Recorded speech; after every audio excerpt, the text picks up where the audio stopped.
Buongiorno e benvenuti a questa quinta edizione di Univax 2023. Come ogni anno l'Università di Udine, insieme a varie università italiane, dedica una giornata a quello che la spiegazione, la storia, i meccanismi e l'uso dei vaccini. Questa manifestazione è nata 5 anni fa. In verità ha una storia molto più lunga, in quanto l'Università di Udine si è sempre prodigata nel voler diffondere quello che è una cultura della prevenzione, di cui i vaccini sono un'arma fondamentale, come la storia ci ha insegnato. La giornata di oggi avrà vari relatori che tratteranno vari argomenti, sia dal punto di vista immunologico, come funziona il sistema immunitario, in presenza e in assenza di una vaccinazione. Si seguirà su come sono organizzati, fatti i vaccini, cioè le basi molecolari delle piattaforme che vengono utilizzate per sviluppare vaccini. Avremo una parte anche clinica e forse utile ai giovani che ci ascoltano, quella della prevenzione delle malattie sessualmente trasmissibili, per le quali il vaccino, soprattutto il vaccino con l'HPV, ma non dimentichiamoci quello per l'epatite B, ha diminuito un alto numero di mortalità per patologie legate alla sfera sessuale, non solo femminile, ma anche maschile. Questa giornata inizia come ogni anno, ed è giustamente, poiché siamo ospiti dell'Università di Udine, con i saluti del magnifico rettore che non potrà essere presente, ma con noi abbiamo e ringraziamo il prorettore, il professor Andrea Caffarelli. Buongiorno a tutti e benvenuti, seppur virtualmente, all'Università di Udine. Ringrazio il professor Puccillo per l'invito. Si unisce al mio non solo il saluto del magnifico rettore, ma il suo, anzi direi il nostro convinto sostegno a questa giornata promossa dalla Società Italiana di Immunologia, Immunologia Clinica e Allergologia, giornata che vede ormai, come diceva il professor Puccillo, l'Università di Udine, assieme a molti altri atenei italiani, impegnata nella fondamentale attività di informazione e sensibilizzazione sul tema dei vaccini. Consentitemi in primo luogo di ringraziare tutti i colleghi che hanno organizzato l'evento e i relatori che interverranno questa mattina. A loro va la mia stima per l'impegno nell'attività di ricerca, per le attività didattiche, assistenziali, oltre che i sensi della gratitudine per essere su più fronti protagonisti delle campagne di prevenzione, sensibilizzazione e informazione scientifica. Saluto caramente anche il professor Puccillo che aprirà i lavori e lo ringrazio di cuore per aver promosso assieme al suo team l'evento. Io non sono uno specialista della materia, faccio lo storico economico, ma so che cosa hanno rappresentato i vaccini nella storia della medicina e dell'umanità. So quali risultati hanno prodotto e stanno producendo nella lotta a malattie gravissime, dal vaiolo al tetano, dalla meningite alla poliomielite, dalla difterite al papillomavirus. I vaccini, da quando sono stati scoperti e introdotti in campo medico, hanno salvato milioni di vite e contribuito a debellare malattie mortali o fortemente invalidanti. Nonostante ciò, molte persone sembrano aver dimenticato gli importanti passi in avanti compiuti negli ultimi 2 secoli della medicina, proprio grazie ai vaccini. L'allungamento della vita media, le maggiori possibilità di cura, la disinformazione stanno producendo effetti deleteri che rischiano peraltro di vanificare parte degli sforzi compiuti. Le famiglie sono sempre più convinte che la scelta migliore sia quella di non vaccinare i propri figli, considerando spesso i vaccini inutili, se non addirittura pericolosi. Lo dimostrano i fatti. Negli ultimi anni in Italia si è assistito a un notevole calo delle vaccinazioni sia in età pediatrica che in età adulta, fenomeno che ha richiamato peraltro l'attenzione dell'Organizzazione Mondiale della Sanità e nel nostro paese dell'Istituto Superiore di Sanità e del Ministero della Salute. E preoccupa ancora di più la ricomparsa di malattie considerate ormai eradicate. penso ad esempio proprio alla poliomielite o alla tubercolosi. Evidentemente i vaccini, risultato anche delle scoperte degli scienziati italiani, è bene dirlo, hanno funzionato così bene che la memoria che noi abbiamo di tale malattie è svanita e l'importanza della vaccinazione è diventata meno ovvia. Ricordo che nel 1988 erano ancora 125 i paesi con polio endemica e si contavano ogni anno più di 350.000 casi. L'Università di Udine è sempre stata in prima linea sul fronte della ricerca, dell'informazione e della prevenzione e lo sarà sempre. Ricordo che siamo stati tra i primi atenei ad aderire a questo progetto.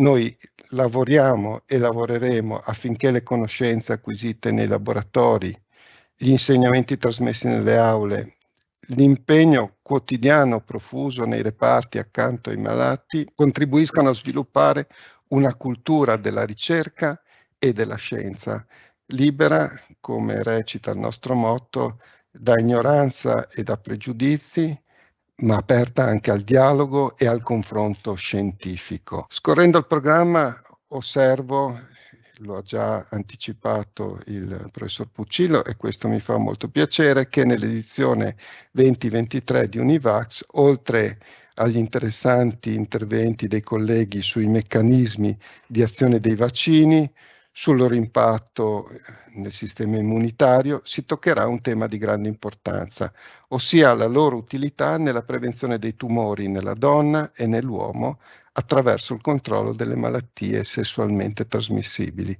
di cui ci parlerà la professoressa Driul, che saluto e ringrazio. Non mi resta davvero che augurare una buona prosecuzione dei lavori, ringraziarvi e salutarvi cordialmente. Ringrazio Andrea per aver colto appieno quello che è il senso della manifestazione. Lo ringrazio e adesso continuiamo con il primo intervento sulle similitudini e diversità tra le risposte immuni tra un'infezione reale e poi una vaccinazione, quindi l'incontro verso la risposta verso un patogeno ed un vaccino. Terrà la presentazione la professoressa Frossi, che è immunologa presso il Dipartimento di Area Medica dell'Università di Udine, che si occupa di meccanismi di regolazione della risposta immunitaria. Prego. Grazie, buongiorno a tutti e a tutte, benvenuti a tutti gli studenti, le studentesse e i loro insegnanti che sono collegati da più scuole della regione e non oltre. Oggi io vi spiegherò, cercherò di rispondere nella maniera più semplice e esaustiva possibile a queste due domande. Cos'è il sistema immunitario, come funziona e qual è invece il meccanismo di azione dei vaccini. Il sistema immunitario è un insieme complesso di molecole, cellule, tessuti e organi che hanno la funzione di proteggerci dall'ambiente esterno.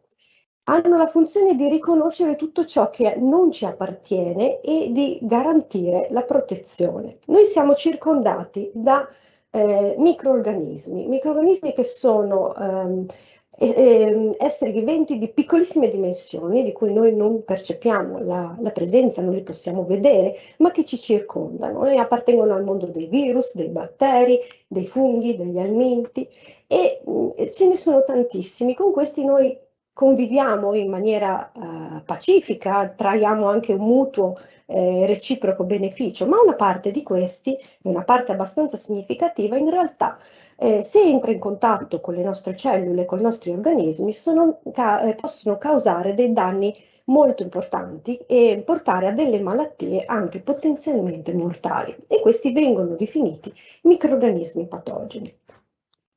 Noi siamo provvisti, come vi dicevo, di un insieme di strutture atte a riconoscere questi patogeni e a mettere in azione delle risposte nei loro confronti.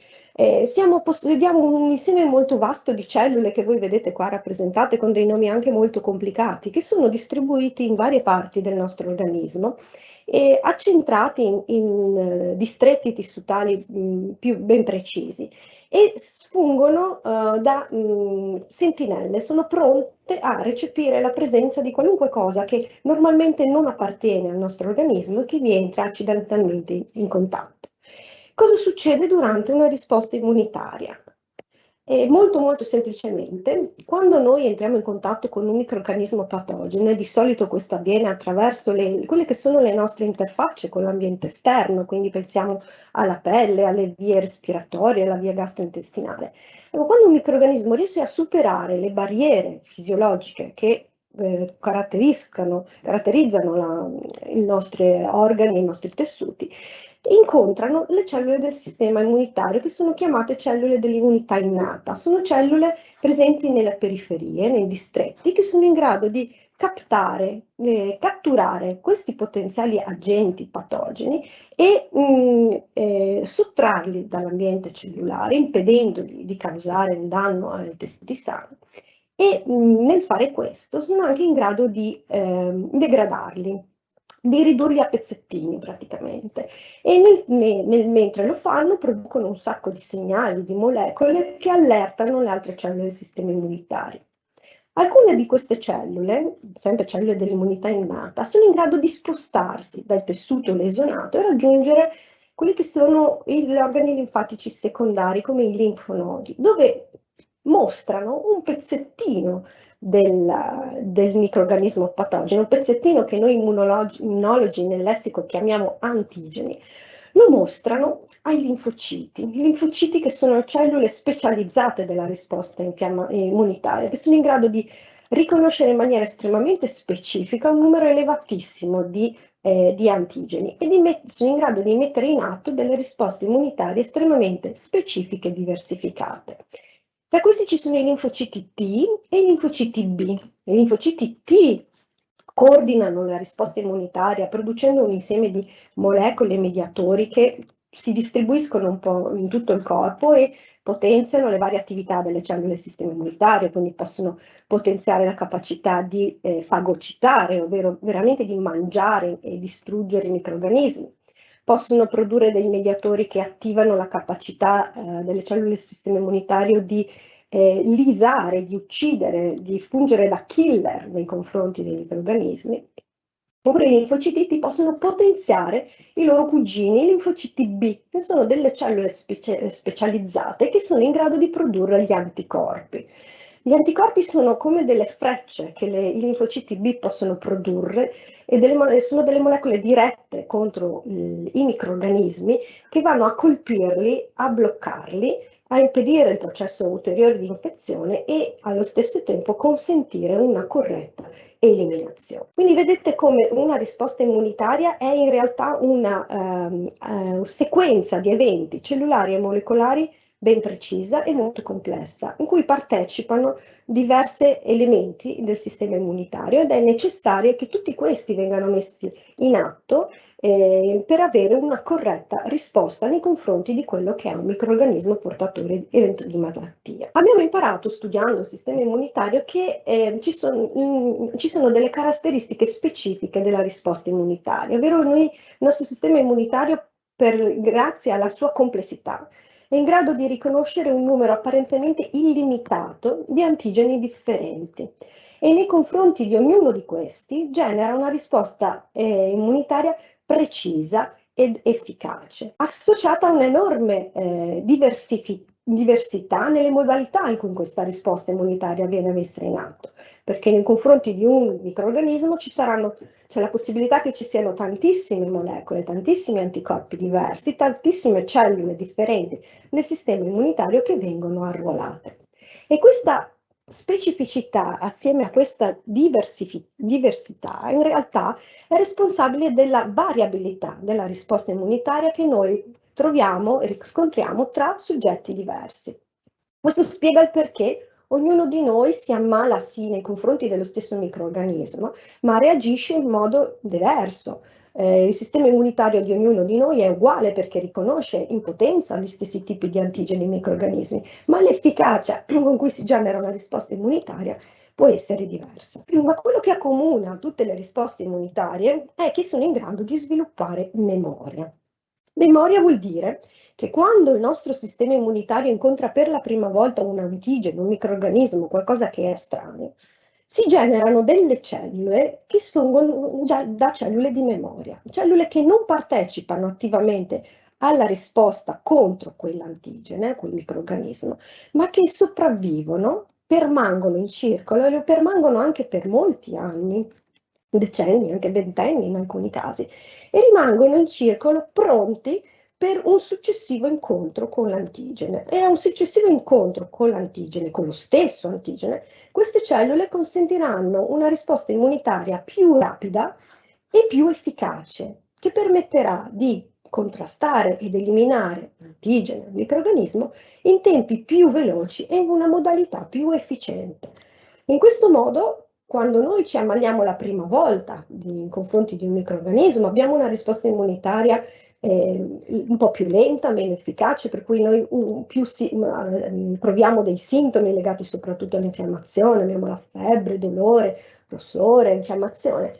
Ma quando poi ci incontriamo di nuovo quello stesso antigene, quello stesso microrganismo, la nostra risposta immunitaria è così più efficiente, perché ci sono cellule di memoria, che non percepiamo i sintomi e guariamo dalla malattia velocemente, diventiamo praticamente immuni.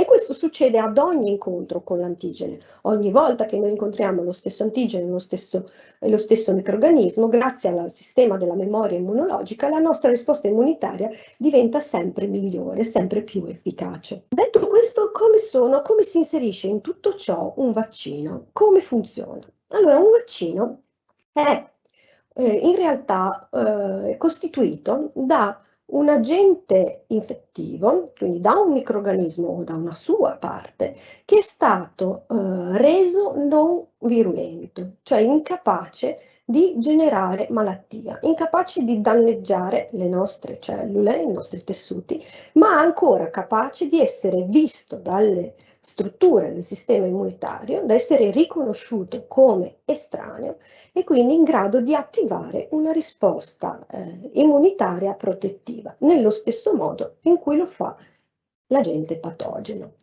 Il vaccino, attenzione, non è una terapia farmacologica, non è un farmaco che voi potete prendere, è una terapia, una misura di prevenzione. Il vaccino si sostituisce al patogeno nell'attivare la risposta immunitaria primaria.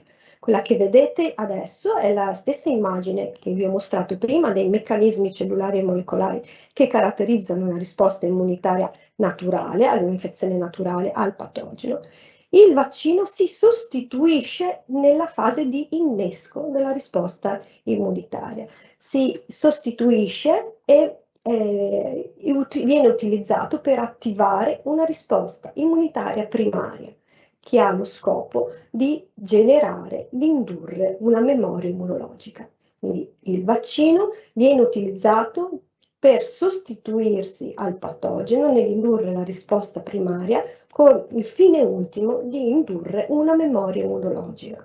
Questo vuol dire che chi è vaccinato non avrà mai non ha incontrato il patogeno, non può subire i danni, ma avrà le cellule di memoria che saranno pronte nel momento in cui quella persona incontrerà realmente quel microrganismo patogeno e sarà in grado di attivarsi in maniera rapida, efficace e protettiva, senza che quella persona possa sviluppare la malattia. Veramente brevemente vi faccio vedere questa diapositiva in cui vi mostro i tipi di vaccini che abbiamo oggi a disposizione, di cui vi parlerà in maniera più esaustiva il professor Vitale nell'intervento successivo al mio. Abbiamo a disposizione oggi diversi tipi di vaccini che utilizzano i microrganismi, i patogeni inattivati, quindi incapaci di replicarsi, ma ancora capaci di vedere, essere visti dalle cellule del sistema immunitario.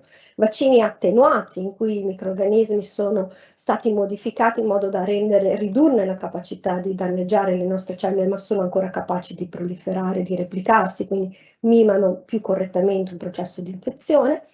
Oppure abbiamo imparato a riconoscere e a identificare quelle che sono le componenti strutturali del microrganismo in grado di attivare principalmente del sistema immunitario. Quindi ci sono dei vaccini che non contengono il microrganismo in toto, ma alcune sue componenti, delle subunità, le proteine o anche l'informazione genetica. Quindi in un vaccino, all'interno di una preparazione vaccinale, noi abbiamo sempre un qualcosa che ricorda il microrganismo patogeno, quindi un suo antigene, quello che è in grado di attivare la risposta immunitaria, e possiamo avere una serie di sostanze che servono a migliorare la preparazione vaccinale. Possiamo avere delle sostanze note come adiuvanti, che sono molecole che di per sé non hanno nessuna funzione, ma date insieme ad un antigene potenziano la capacità del sistema immunitario di vedere, di riconoscere questo antigene e di generare una risposta immunitaria efficiente, efficace. Oppure possiamo trovare anche delle molecole che servono a mantenere le caratteristiche chimico-fisiche della preparazione vaccinale nel tempo, quindi garantiscono stabilità, evitano la contaminazione, la crescita di componenti batteriche, sono molto importanti per consentire ai vaccini di essere conservati, distribuiti, raggiungere qualsiasi area, qualsiasi persona voglia vaccinarsi, quindi sono stabilizzatori, in passato noi non si usano più, c'erano anche antibiotici, ci possono essere tracce dei componenti che rimangono dal processo di elaborazione, che però, questo è molto importante da dire, sono sostanzialmente le stesse molecole, gli stessi additivi che voi trovate nella maggior parte dei farmaci da banco, non solo, che utilizzate per curare il raffreddore, mal di testa, l'alta pressione, l'ipertensione. Sono anche stessi additivi che trovate negli integratori alimentari, nelle vitamine, quindi non è niente di diverso, niente di pericoloso, è qualcosa con cui normalmente noi entriamo in contatto. Per onestà bisogna dire che i vaccini possono dare dei minimi effetti collaterali. Chi si vaccina può andare incontro a degli effetti collaterali che sono estremamente comuni e transitori, come un po' di febbre, un po' di gonfiore e rossore nel sito di inoculo, alterazione dei parametri della coagulazione, un po' di dolore al braccio. Sono tutti sintomi estremamente comuni, ma transitori, che si risolvono nell'arco di pochissimo tempo e che sono anche estremamente diversi, perché diverso è, come vi dicevo prima, la capacità del nostro sistema immunitario di reagire e di rispondere.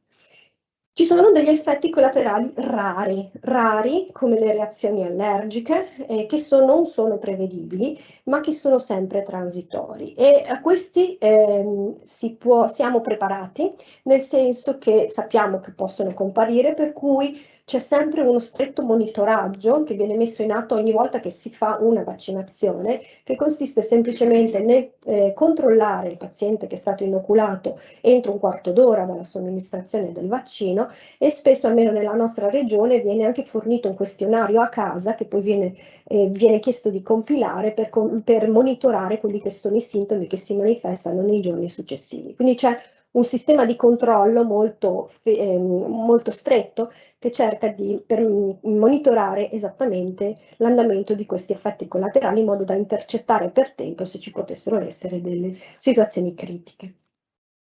Vado verso la fine di questa breve presentazione e vengo dunque al punto. Quali sono le similitudini e le differenze tra le risposte immunitarie a un patogeno e a un vaccino? Allora, le similitudini sono tante perché entrambi, sia il patogeno che il vaccino, generano una risposta immunitaria primaria. Entrambi generano lo sviluppo di cellule di memoria, linfociti B e T specifici per il patogeno. Entrambi sono in grado di generare una risposta immunitaria secondaria protettiva, che è fondamentale perché serve ad eventuali successivi incontri con lo stesso patogeno per indurre una risposta protettiva efficace che impedisca la comparsa di sintomi di malattia. Un vaccino ideale dovrebbe generare sia risposte anticorpali che cellule mediate e dovrebbe essere permanente, quindi indurre questo stato di protezione il più a lungo possibile. Se questo non avviene, allora sono previsti dei richiami distanziati nel tempo per garantire questa condizione. Quali sono le differenze tra la risposta al patogeno e al vaccino? Sono pochissime. Il vaccino, intanto, a differenza del patogeno, non induce malattia. Il vaccino viene studiato, analizzato, preparato e validato affinché non sia in grado di indurre reazioni avverse o malattia. Il vaccino, a differenza dell'infezione naturale, permette di monitorare in maniera certa l'immunizzazione in una popolazione. Noi quando vacciniamo una popolazione sappiamo esattamente chi riceve il vaccino e chi no.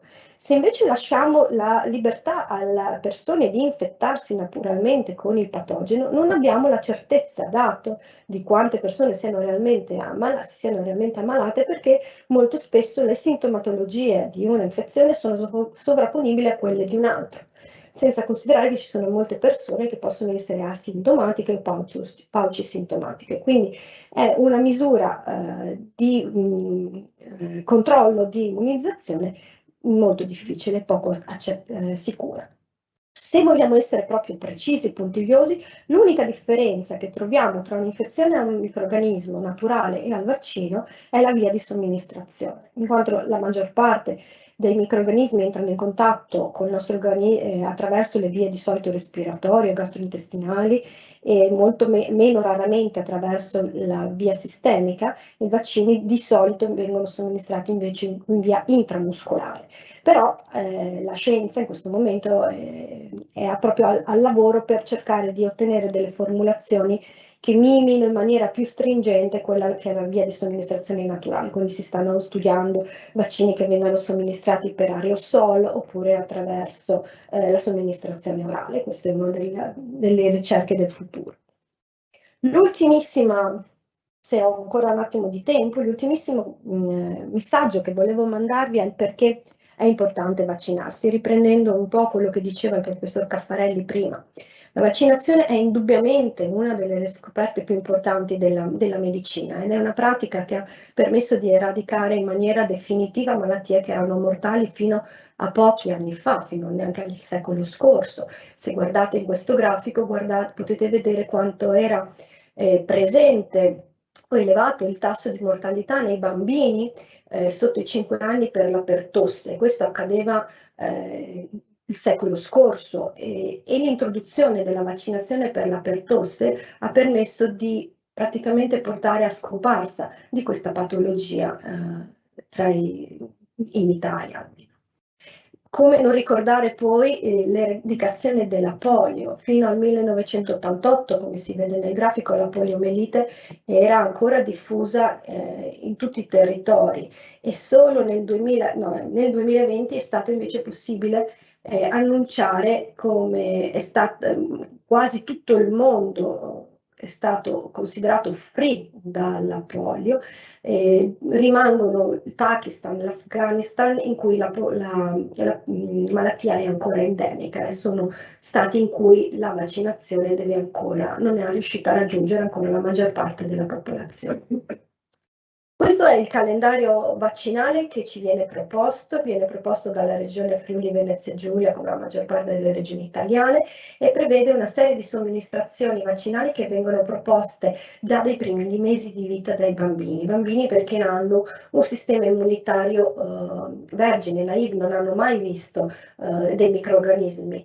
Devono imparare, il loro sistema immunitario deve imparare, deve formarsi, ma ci sono delle malattie che possono essere mortali se presi nella prima infanzia e per questo viene proposta una vaccinazione cosiddetta esavalente in cui i bambini già dal primo mese di vita vengono vaccinati per la difterite, tetano, per tosse, la poliomelite, l'epatite B, l'Haemophilus influenzae. Poi vengono proposte tutta una serie di vaccinazioni contro il meningococco, pneumococco, rotavirus o le malattie infettive come parotite, varicella, rosolia, negli anni dell'infanzia, prima che i bambini entrino e abbiano una vita sociale attiva che coincide con l'ingresso alla scuola. E poi dobbiamo ricordare alcune vaccinazioni stagionali, diciamo importanti, come quella per l'influenza e aggiungerei anche quella per il Covid, ormai a questo cartello, che sono indicate a soggetti fragili o a soggetti che vogliono comunque proteggersi e immunizzarsi.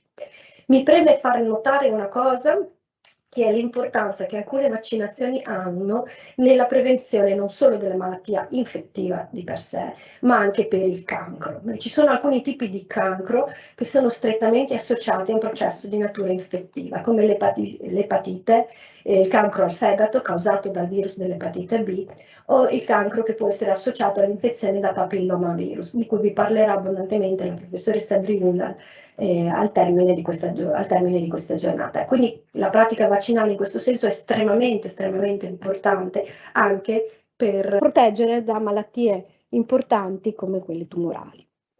E quindi vengo all'ultima diapositiva in conclusione. Perché dobbiamo vaccinarci? Dobbiamo vaccinarci perché i vaccini che abbiamo a disposizione oggi sono vaccini efficaci e sicuri, altamente controllati e monitorati nel tempo, nella loro distribuzione su larga scala nella popolazione e sono validati e certo che ci proteggano dalla malattia. Prevenire una malattia è sempre meglio, è sempre più efficace che curare la malattia, semplicemente perché il rischio a cui andiamo incontro quando noi ci ammaliamo è sempre molto più elevato di quello che andiamo incontro se ci vacciniamo. E quindi vi consiglio caldamente, vi rassicuro in tutte quelle che possono essere i vostri dubbi e le vostre esitazioni nel approcciarci senza assun timore alla pratica vaccinale.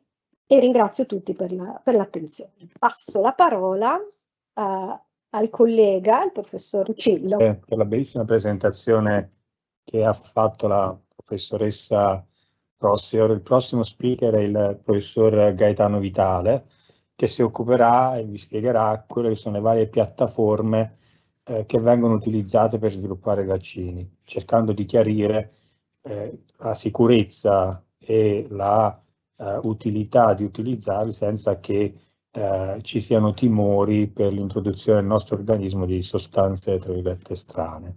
Lascio la parola al professor Vitale. Posso iniziare con la mia presentazione che, come ha anticipato Carlo Pucillo, riguarda le tecnologie che sono alla base, diciamo, della produzione, dello sviluppo e della produzione dei vaccini. Allora, vorrei dividere in tre parti, diciamo, questa presentazione, o dividere in tre parti questa presentazione. Nella prima parte vi presenterò quali e come funzionano le cosiddette piattaforme vaccinali, cioè le tecnologie che si usano per produrre i vaccini che sono stati appena presentati dalla professoressa Frossi. Poi vorrei dare qualche elemento, diciamo, su quelle che sono poi in concreto le fasi necessarie per lo sviluppo appunto di questi vaccini, e infine farei una chiusura per chiarificare un po' il concetto di efficacia, no, di cui sentiamo parlare molto, ma che spesso non è compreso correttamente. Allora, iniziamo dalle piattaforme e da due piattaforme, direi, tradizionali.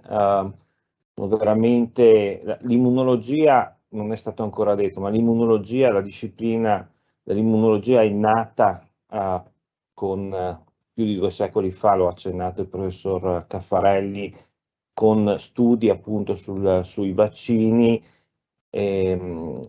Jenner fu il primo, diciamo, a sviluppare il concetto di vaccinazione utilizzando dei ceppi attenuati, ma ancora prima dei ceppi attenuati vorrei illustrare cos'è un vaccino inattivato. Ne ha parlato già, l'ha introdotto già la professoressa Frossi. Il microrganismo viene in qualche modo o attraverso metodi chimici o attraverso radiazioni, metodi fisici, viene completamente ucciso. In questo modo il vaccino non è più capace di infettare, quindi non è più capace di attivare quei meccanismi di processamento e di risposta che l'agente patogeno naturale possiede, quindi necessariamente deve essere aggiunto alla preparazione vaccinale un adiuvante, uno o più adiuvanti. Gli adiuvanti sono delle molecole che agiscono come dei segnali di allarme e allertano le cellule del sistema immunitario. Quindi il vaccino viene inoculato, il microrganismo ormai ucciso, inattivato, non è in grado di infettare le cellule, ma grazie ai segnali di allarme forniti attraverso gli adiuvanti può allertare le cellule del sistema immunitario. Questa è una cellula dendritica di cui ha accennato la professoressa Frossi in precedenza, che attraverso vari meccanismi attiva i due principali bracci, diciamo, le due principali parti della risposta immunitaria, che sono la produzione di anticorpi e la attivazione e la produzione di cellule killer, di cellule T citotossiche. Quindi sono i due principali, diciamo, effettori, si dice tecnicamente, della risposta immunitaria. Quindi, diciamo, per riassumere, il vaccino inattivato è un vaccino con un microrganismo ucciso che non è in grado di replicare, quindi non è in grado neanche di infettare, e di conseguenza è completamente avirulento, non ha la capacità, diciamo, di produrre alcun danno ai tessuti e alle cellule dell'ospite. Lo sviluppo di questi vaccini è relativamente semplice, la produzione e il controllo di sicurezza sono complessi naturalmente, perché, diciamo, devono essere ben certi che il microrganismo sia stato completamente, diciamo, reso ucciso, insomma, reso avirulento, e sono ben sperimentati. Ci sono diciamo, delle limitazioni nell'efficacia. Questi vaccini sono relativamente poco immunogenici, sono scarsamente in grado di attivare le risposte immunitarie. Questa è la ragione per cui si usano degli adiuvanti, ma è anche una ragione di limitazione all'uso di questi vaccini. Un altro vaccino, che questo è veramente il vaccino forse più classico, un'altra piattaforma vaccinale che era forse quella più classica, appunto perché Jenner, con i suoi studi alla fine del Settecento, inizio dell'Ottocento, utilizzò proprio questa strategia, quella di utilizzare dei ceppi, dei microrganismi vivi ma attenuati. Adesso non ho il tempo per diciamo, spiegare nel dettaglio quali sono le procedure. Jenner utilizzò per esempio un microrganismo da un animale,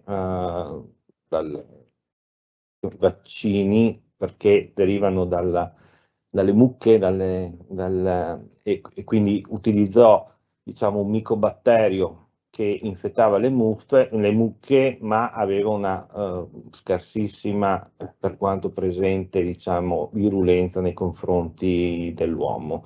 Dopodiché, naturalmente, questa tecnologia si è raffinata e migliorata. Adesso abbiamo metodiche che riescono a selezionare ceppi, diciamo, attenuati, con il vantaggio che questi ceppi, una volta inoculati, sono in grado di infettare cellule e tessuti senza provocare in condizioni ordinarie, diciamo, un danno importante alle cellule e ai tessuti.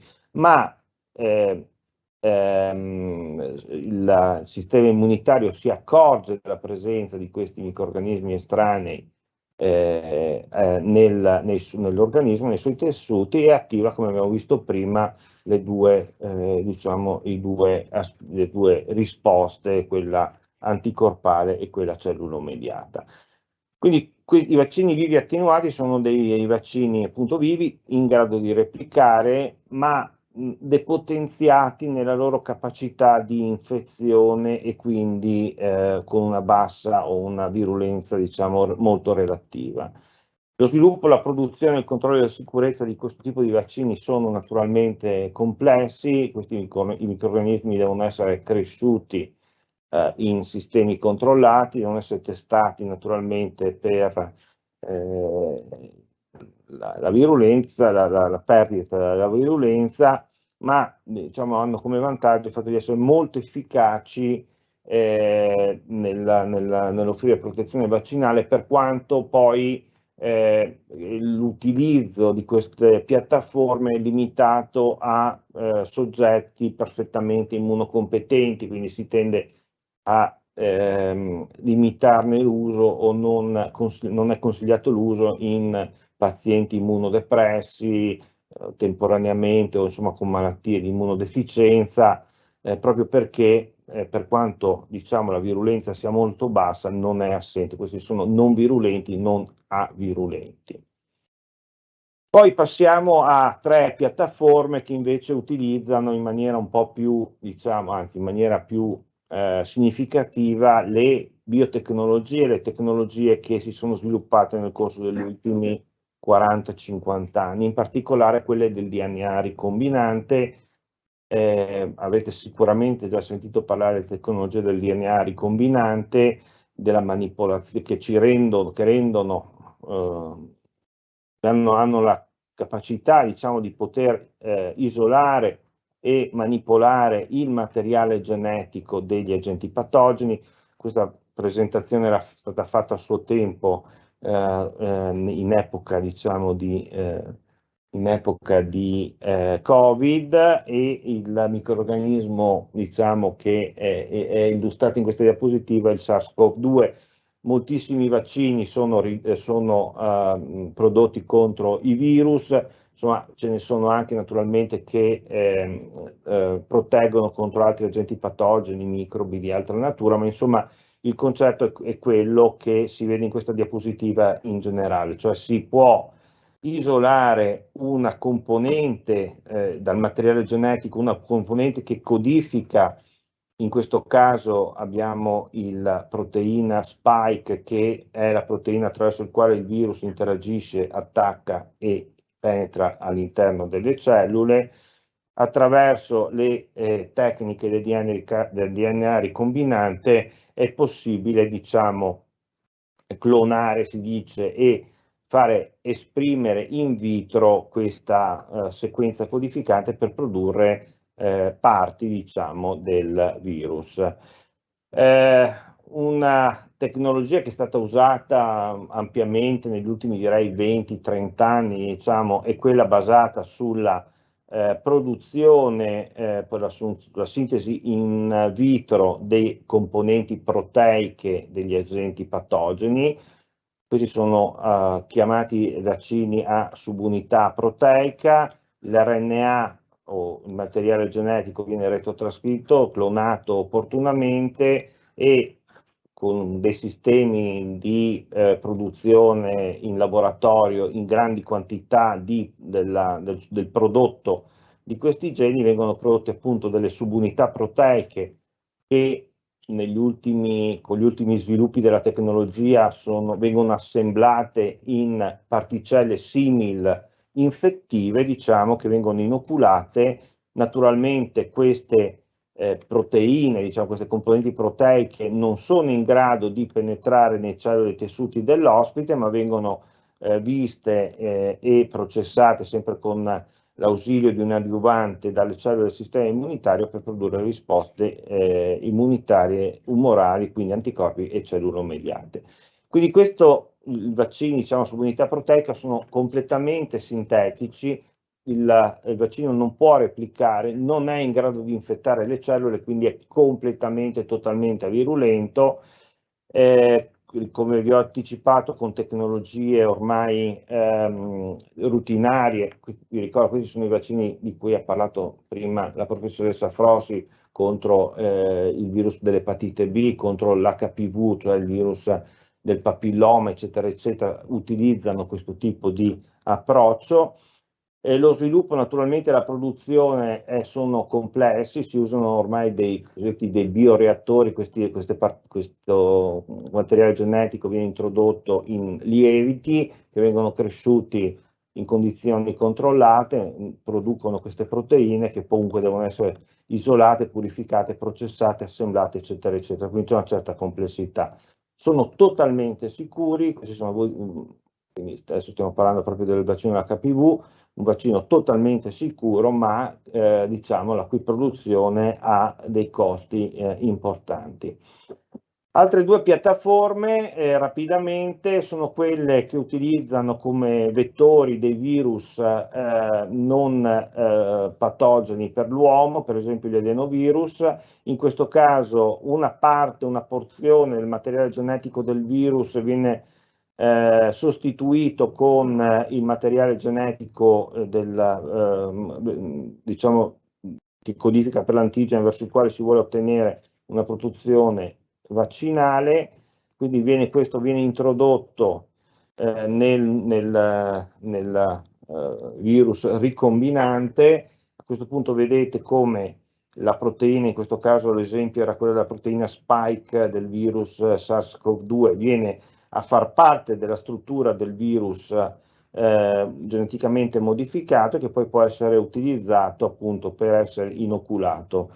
Questi sono e quindi produrre, diciamo, un'infezione nei tessuti dell'ospite, un'infezione che è ben tollerata appunto perché la piattaforma originale è un virus non pericoloso, non patogeno, quindi con un basso grado di capacità, diciamo, di fare danno nei tessuti dell'ospite, ma sempre il sistema immunitario, le sentinelle del sistema immunitario sono attive, riconoscono la presenza di questo agente estraneo e producono protezione di tipo seumorale che è cellulomediata.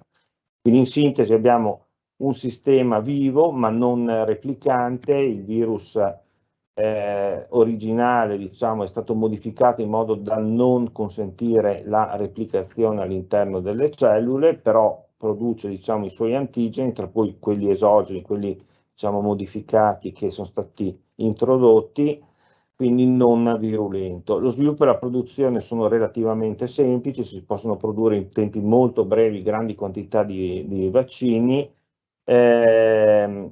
Il problema è che naturalmente in questo caso per esempio sono stati utilizzati due approcci utilizzando degli adenovirus umani a bassa patogenicità che però, diciamo, sono presenti normalmente nella popolazione. Un certo numero di individui ha già una immunità alle componenti, diciamo, adenovirali del vaccino, quindi questo può limitare l'efficacia in questi individui. Per cui diciamo, nell'evoluzione di questo tipo di piattaforma si è scelto di usare dei virus di scimpanzé, comunque che mantengono, che non sono normalmente presenti nella popolazione, mantengono la capacità di infezione e quindi portano una maggiore efficacia di risposta. Ultima piattaforma di cui forse avete già sentito parlare sono i vaccini a DNA o a RNA, quelli con cui tutti noi siamo stati, la grande maggioranza di persone è stata vaccinata durante quest'ultima pandemia. In questo caso il materiale genetico viene modificato e amplificato in laboratorio, diciamo, per produrre un RNA messaggero, quindi diciamo, una componente che può essere diciamo, inoculata opportunamente nelle cellule. All'interno delle cellule questo RNA messaggero viene tradotto per produrre l'antigene di interesse senza provocare alcun danno, alcuna alterazione, diciamo, significativa nelle cellule e nei tessuti del paziente, ma, diciamo, la presenza di questa proteina, diciamo, estranea viene riconosciuta dal sistema immunitario che, allertato poi, come dicevo, produce produce le risposte di cui abbiamo già parlato. Abbiamo quindi in questo caso ci sono i vaccini che sono stati utilizzati per i Covid sono dei vaccini a RNA, c'è anche l'opzione di utilizzare il DNA che poi viene trascritto a RNA e tradotto a proteina. Insomma, si tratta comunque di un sistema totalmente sintetico, non amplificante, a meno che non si voglia potenziare, diciamo, l'immunogenicità, cioè la risposta. Ci sono alcune modificazioni della piattaforma che utilizzano gli alfavirus, che sono dei virus modificati che trasportano questo questo messaggero e che possono replicarsi hanno un breve ciclo di amplificazione, quindi potenziano in qualche modo la risposta. Quindi questo è un sistema infettante, ma è completamente avirulento. Lo sviluppo e la produzione anche in questo caso, come nel caso dell'adenovirus, è abbastanza semplice e si può fare uno scale up, si dice un aumento nella produzione a volontà, in un certo senso, quindi è un sistema che poi si può anche facilmente, l'abbiamo visto adesso con le varianti, no? Si può facilmente adattare modificando la informazione genetica del messaggero a nuove varianti che si presentano nel corso delle pandemie, molto espandibile, quindi molto efficace. Quindi in breve vi ho illustrato le varie piattaforme, questa diapositiva le principali piattaforme, ripeto, la diapositiva le riassume tutte, è una diapositiva relativa, un'immagine che ho preso da un articolo in cui viene illustrato le piattaforme in relazione appunto al Covid, al SARS-CoV-2, ma insomma il concetto rimane lo stesso per la maggior parte dei vaccini che adesso sono utilizzati. Ora, brevemente le fasi dello sviluppo. Dopo avere opportunamente selezionato l'antigene, cioè il bersaglio verso il quale si vuole una risposta e quindi una protezione vaccinale, ci sono altri 3 aspetti che intervengono nella fase iniziale di progettazione. La selezione degli adiuvanti. Gli adiuvanti, esistono vari tipi di adiuvanti che possono essere diciamo utilizzati a seconda se si voglia una risposta maggiormente di tipo anticorpale o di tipo cellulomediata, eccetera, eccetera, e a seconda di quella che è la via di somministrazione. Quindi anche qua le opzioni sono molte, non entro nel dettaglio. Naturalmente si deve scegliere la piattaforma, in generale sono state, per esempio nell'ultima pandemia, sono state utilizzate praticamente tutte di quelle che vi ho illustrato e con efficacia, adesso arriveremo anche al concetto di efficacia, ma poi con un'efficacia leggermente diversa ma sempre molto alta. E poi un aspetto molto importante è la formulazione del prodotto finale, cioè a seconda di dove il vaccino deve essere somministrato, spedito, eccetera, eccetera, abbiamo anche qua varie opzioni. È evidente che nei paesi più industrializzati, più ricchi, ci possiamo permettere, diciamo, di utilizzare vaccini che vengono prodotti e trasportati e trasferiti con la catena del freddo. È altrettanto evidente che se vogliamo spedire, se vogliamo proporre questi vaccini in paesi meno sviluppati, dobbiamo utilizzare delle strategie diverse che diciamo sono comunque sempre disponibili. Quindi, ho detto, nel caso del Covid abbiamo avuto l'utilizzo di tutte le piattaforme anche con questo criterio, cioè di utilizzarli in paesi dove i nostri vaccini che sono stati utilizzati in Europa, insomma nei paesi più industrializzati, quelli RNA, richiedevano una catena del freddo molto importante e questo chiaramente limitava l'uso di questi vaccini in paesi che non hanno queste risorse. Un aspetto importante sono le fasi, diciamo, della poi sperimentazione che segue la progettazione. Dopo la progettazione c'è una fase preclinica in cui il vaccino in cui diciamo la sicurezza del vaccino viene testata in animali di laboratorio, via via sempre più diciamo complessi e vicini all'uomo, quindi i topolini, le cavie, i maiali e i primati. Questo diciamo risponde diciamo alla necessità di analizzare la sicurezza. E poi abbiamo 3 fasi cliniche, prima con soggetti volontari, un piccolo numero di soggetti volontari, anche qua principalmente con lo scopo di analizzare la sicurezza nell'uomo in questo momento, e poi le fasi diciamo in cui viene misurata l'efficacia, una fase 2 sempre diciamo non limitato setting, e la fase 3 in una popolazione molto ampia di individui. I tempi sono molto variabili e abbiamo assistito a uno sviluppo, una diffusione del vaccino del Covid sorprendentemente veloce, comunque durata 18 mesi. Normalmente le fasi che vi ho illustrato vengono fatte sequenzialmente nel caso, e quindi possono richiedere anni, addirittura un decennio.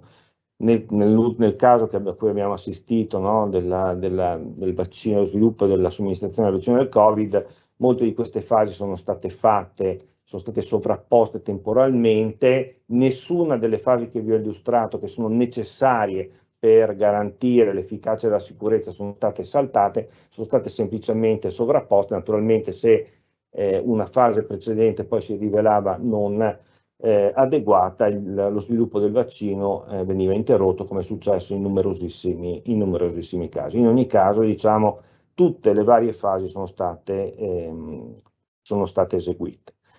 L'efficacia, vorrei dedicare 1 minuto o 2 minuti abbiamo sentito tutti parlare dell'efficacia del vaccino, soprattutto quello del Covid, l'80, il 90%, eccetera, eccetera.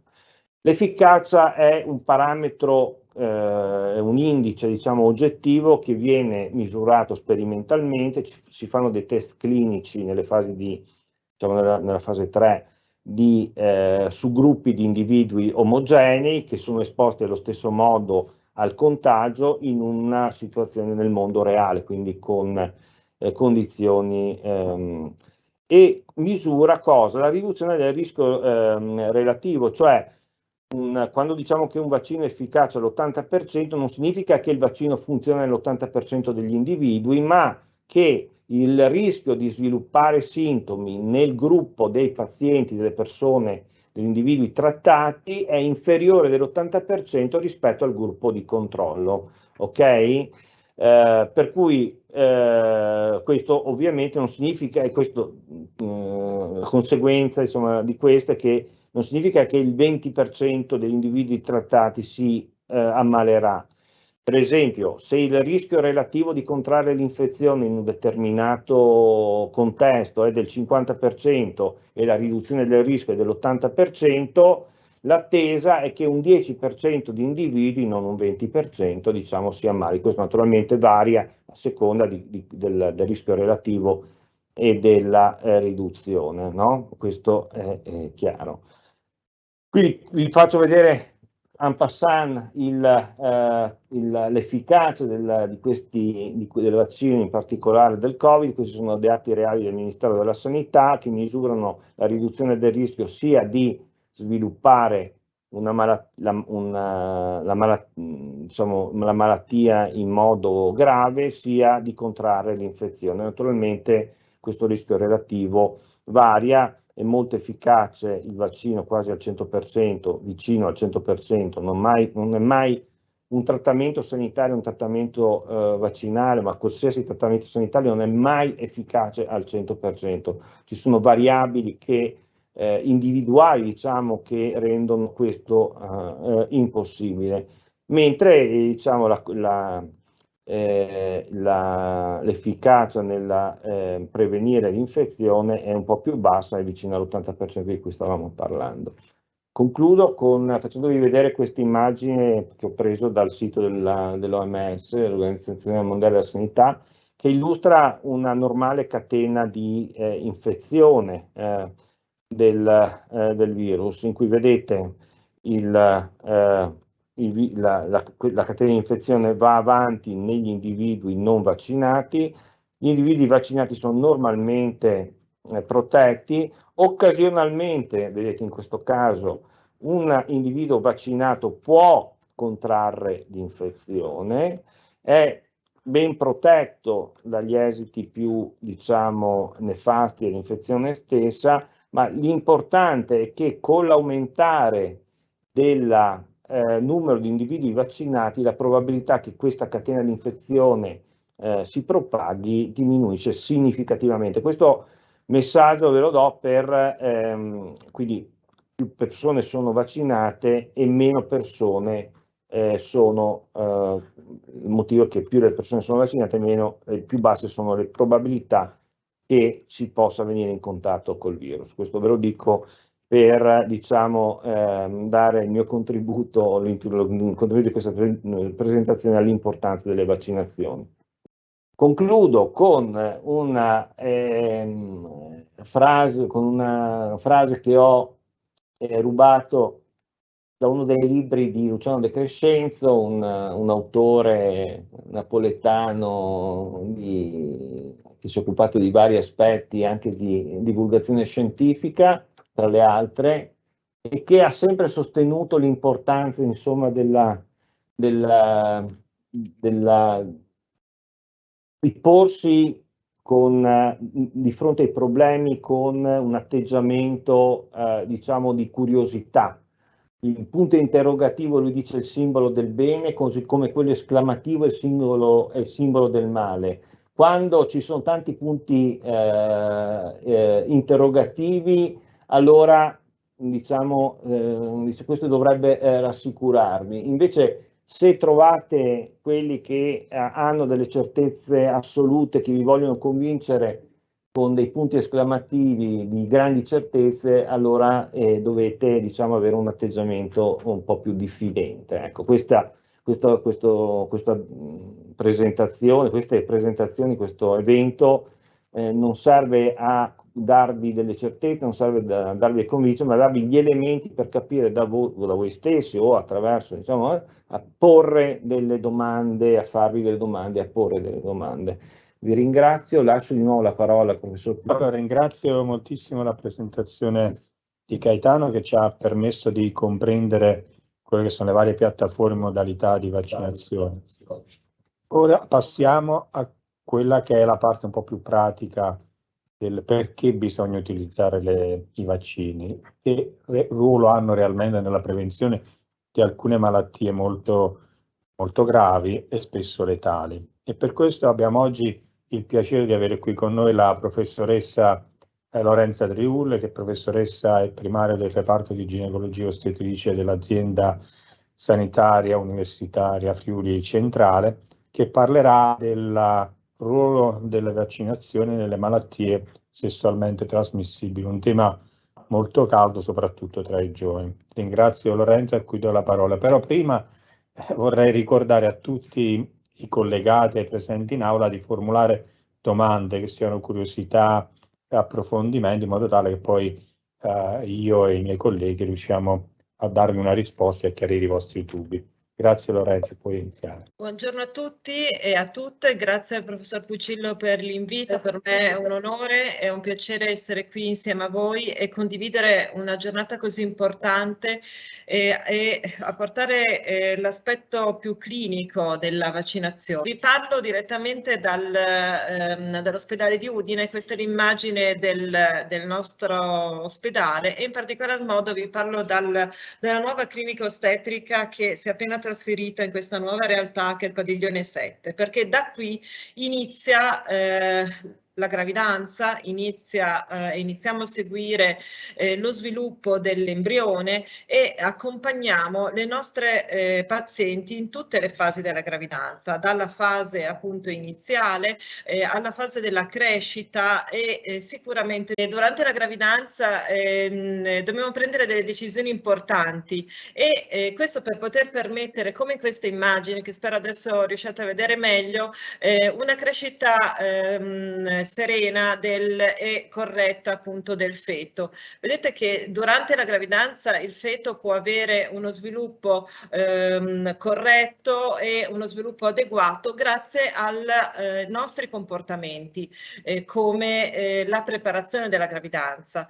E vi dico questo perché per poter permettere tutto questo è giusto prepararsi alla gravidanza nel modo migliore e per prepararsi alla gravidanza nel modo migliore, per poter permettere un futuro migliore ai nostri figli, è importante anche prepararsi dal punto di vista delle vaccinazioni.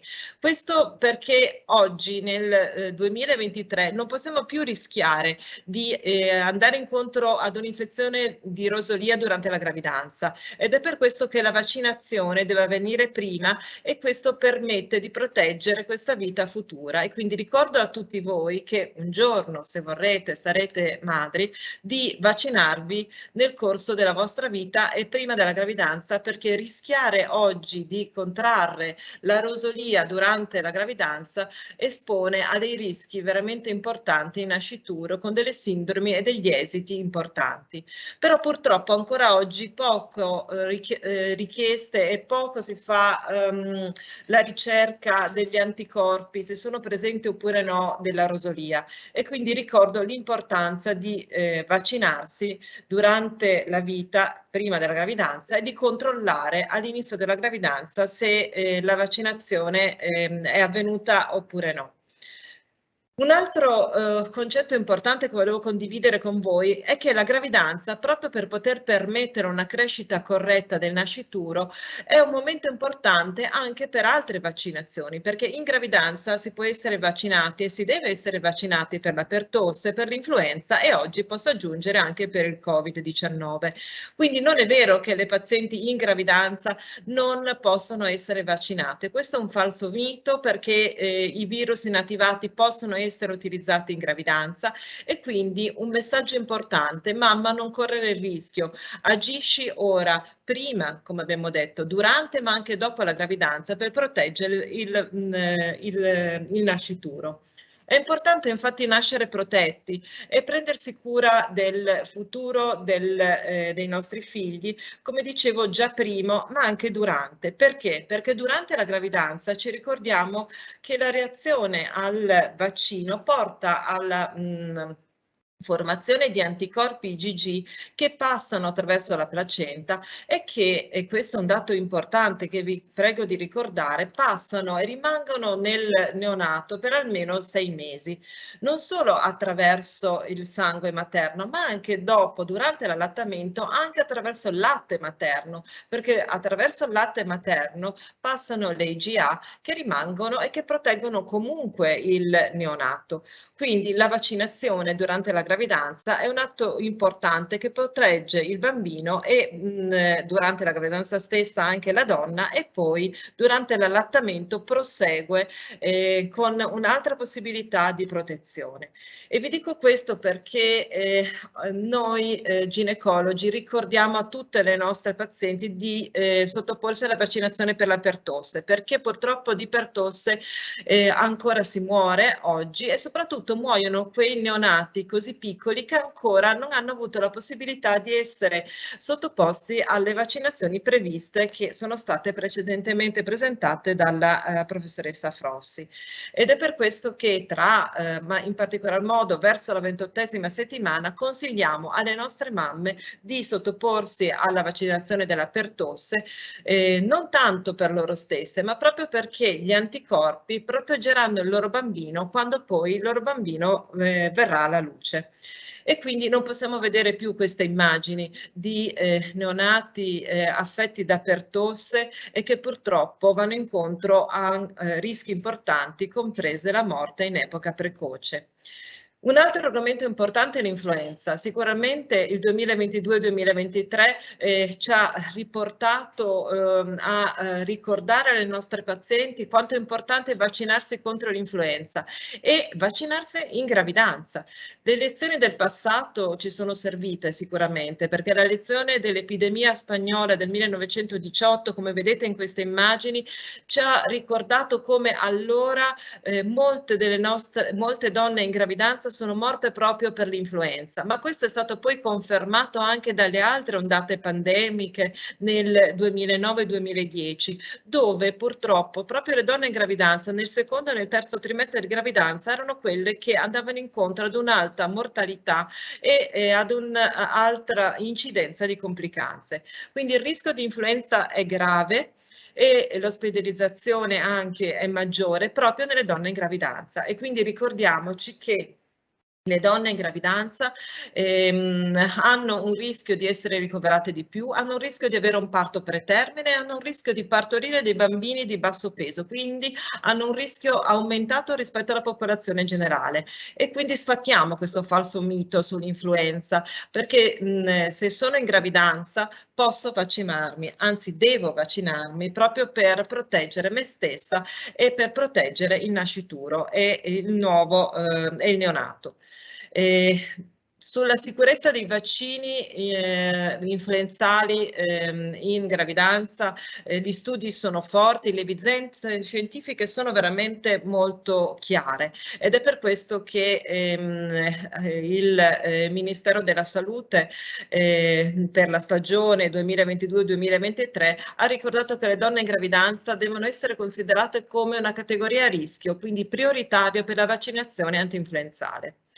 Non si può non parlare oggi della vaccinazione Covid-19, 20, 21, quindi sicuramente la pandemia e il vaccino in gravidanza per il Covid è caldamente suggerito e consigliato. Sappiamo infatti che i vaccini per il Covid hanno rappresentato la principale sfida per la scienza moderna e sappiamo che le donne in gravidanza che andavano incontro all'infezione Covid avevano sicuramente un outcome peggiore, venivano più spesso ricoverate in terapia intensiva, avevano un rischio aumentato di mortalità e un rischio per la loro gravidanza. Guardate queste immagini, ce le ricordiamo, è proprio per ricordarci l'effetto purtroppo del Covid in gravidanza, dobbiamo assolutamente ricordarci che per fortuna oggi esiste la vaccinazione. Esiste la vaccinazione, allora ci chiediamo perché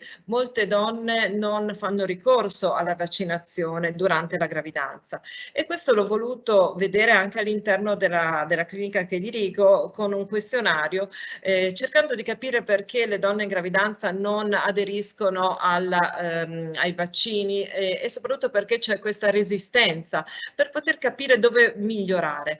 E i risultati che abbiamo ottenuto hanno messo in evidenza come, se da un lato tra le nostre gravide c'è un aumento nella vaccinazione per la pertosse, c'è stato negli anni una diminuzione nella vaccinazione per l'influenza, e questo è coinciso proprio nel periodo della pandemia, e le nostre donne ci dicono che molto spesso le informazioni non sono chiare, che hanno paura per il loro bambino e che le informazioni non sono state corrette. Quindi oggi sono qua proprio per ricordare che di evidenze scientifiche chiare sulla sicurezza e sull'effetto protettivo del vaccino Covid in gravidanza ce ne sono tantissime, queste sono alcune, ma sono in continuo aumento e ci sono solo continue conferme. Ed è per questo che oggi le raccomandazioni italiane ci ricordano assolutamente che la vaccinazione per il Covid è consigliata nel secondo e nel terzo trimestre e per le donne che allattano. Un altro capitolo importante sono sicuramente le malattie sessualmente trasmissibili. Questo perché? Perché sappiamo che oggi l'età del primo rapporto sessuale è più o meno si attesta sui 16 anni o 17 anni per il primo rapporto completo. Sicuramente affrettare i tempi nell'ambito della sessualità può avere un impatto sicuramente molto negativo e a mio avviso decretare il momento giusto non è l'età anagrafica, ma sicuramente una consapevolezza più complessa rispetto all'età anagrafica, che deve accompagnare la maturità fisica, che comunque ci rendiamo conto noi che è sempre più precoce. Quindi due S importanti: sicurezza e serenità. Secondo me sono due concetti fondamentali, e la sicurezza e la serenità passa attraverso la conoscenza delle malattie che possono essere trasmesse dal punto di vista sessuale. Guardate quante sono: la clamidia, il tricomonas, il papillomavirus, l'herpes, sicuramente il ben più noto HIV, la sifilide, l'epatite e la gonorrea. Detto questo, quello che ci terrei a condividere con voi è a volte il divario che esiste tra le conoscenze sui metodi sicuramente contraccettivi e il reale comportamento, e le conoscenze anche sulle malattie sessualmente trasmissibili. Il concetto è la convinzione di essere immune dal rischio di una gravidanza indesiderata o di una malattia sessualmente trasmissibile, e questa è una errata convinzione, perché purtroppo sappiamo, e questa è l'immagine, che il papillomavirus è sicuramente assolutamente diffuso, è un virus a DNA, fa parte della famiglia dei papillomi, e come vedete da questa immagine è rampante l'associazione che c'è tra il papillomavirus e il tumore del collo dell'utero. Ma quali sono i fattori associati al papillomavirus? Sicuramente la giovane età, il fatto di aver avuto il primo rapporto ad un'età appunto molto precoce, l'uso contemporaneamente del fumo, quindi del tabacco, e poi un alto numero di partner in passato e anche nel recente futuro. Il picco maggiore, come vedete, è proprio nell'età tra i 18 e i 24 anni, e poi c'è un altro picco in età avanzata nell'età perimenopausale. Però l'HPV perché è pericoloso? Perché è correlato a molte patologie e ormai è chiarissimo, 100%, vedete, quindi non ci sono dubbi. Cancro del collo dell'utero e HPV, cancro anale, cancro della vagina, condilomi genitali, cancro del pene. Però vi prego di guardare con attenzione anche l'incidenza del cancro della faringe e della cavità orale. Esistono tanti tipi di papillomavirus, questo lo sappiamo. Quello più comune, quello più diffuso è il papillomavirus 16, che è sicuramente quello più presente nella nostra realtà italiana.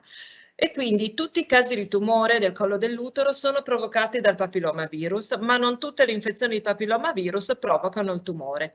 Esiste però un vaccino, e perché non dobbiamo utilizzarlo? Perché non dobbiamo proteggerci, e la possibilità è proprio attraverso la vaccinazione.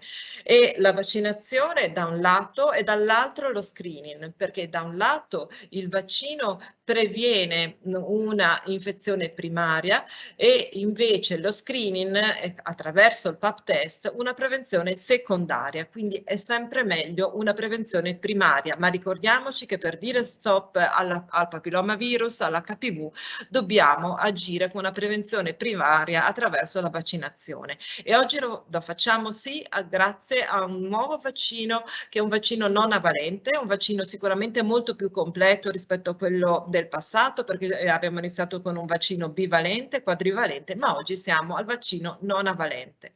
E la storia della vaccinazione del papillomavirus è iniziata in Italia nel 2006.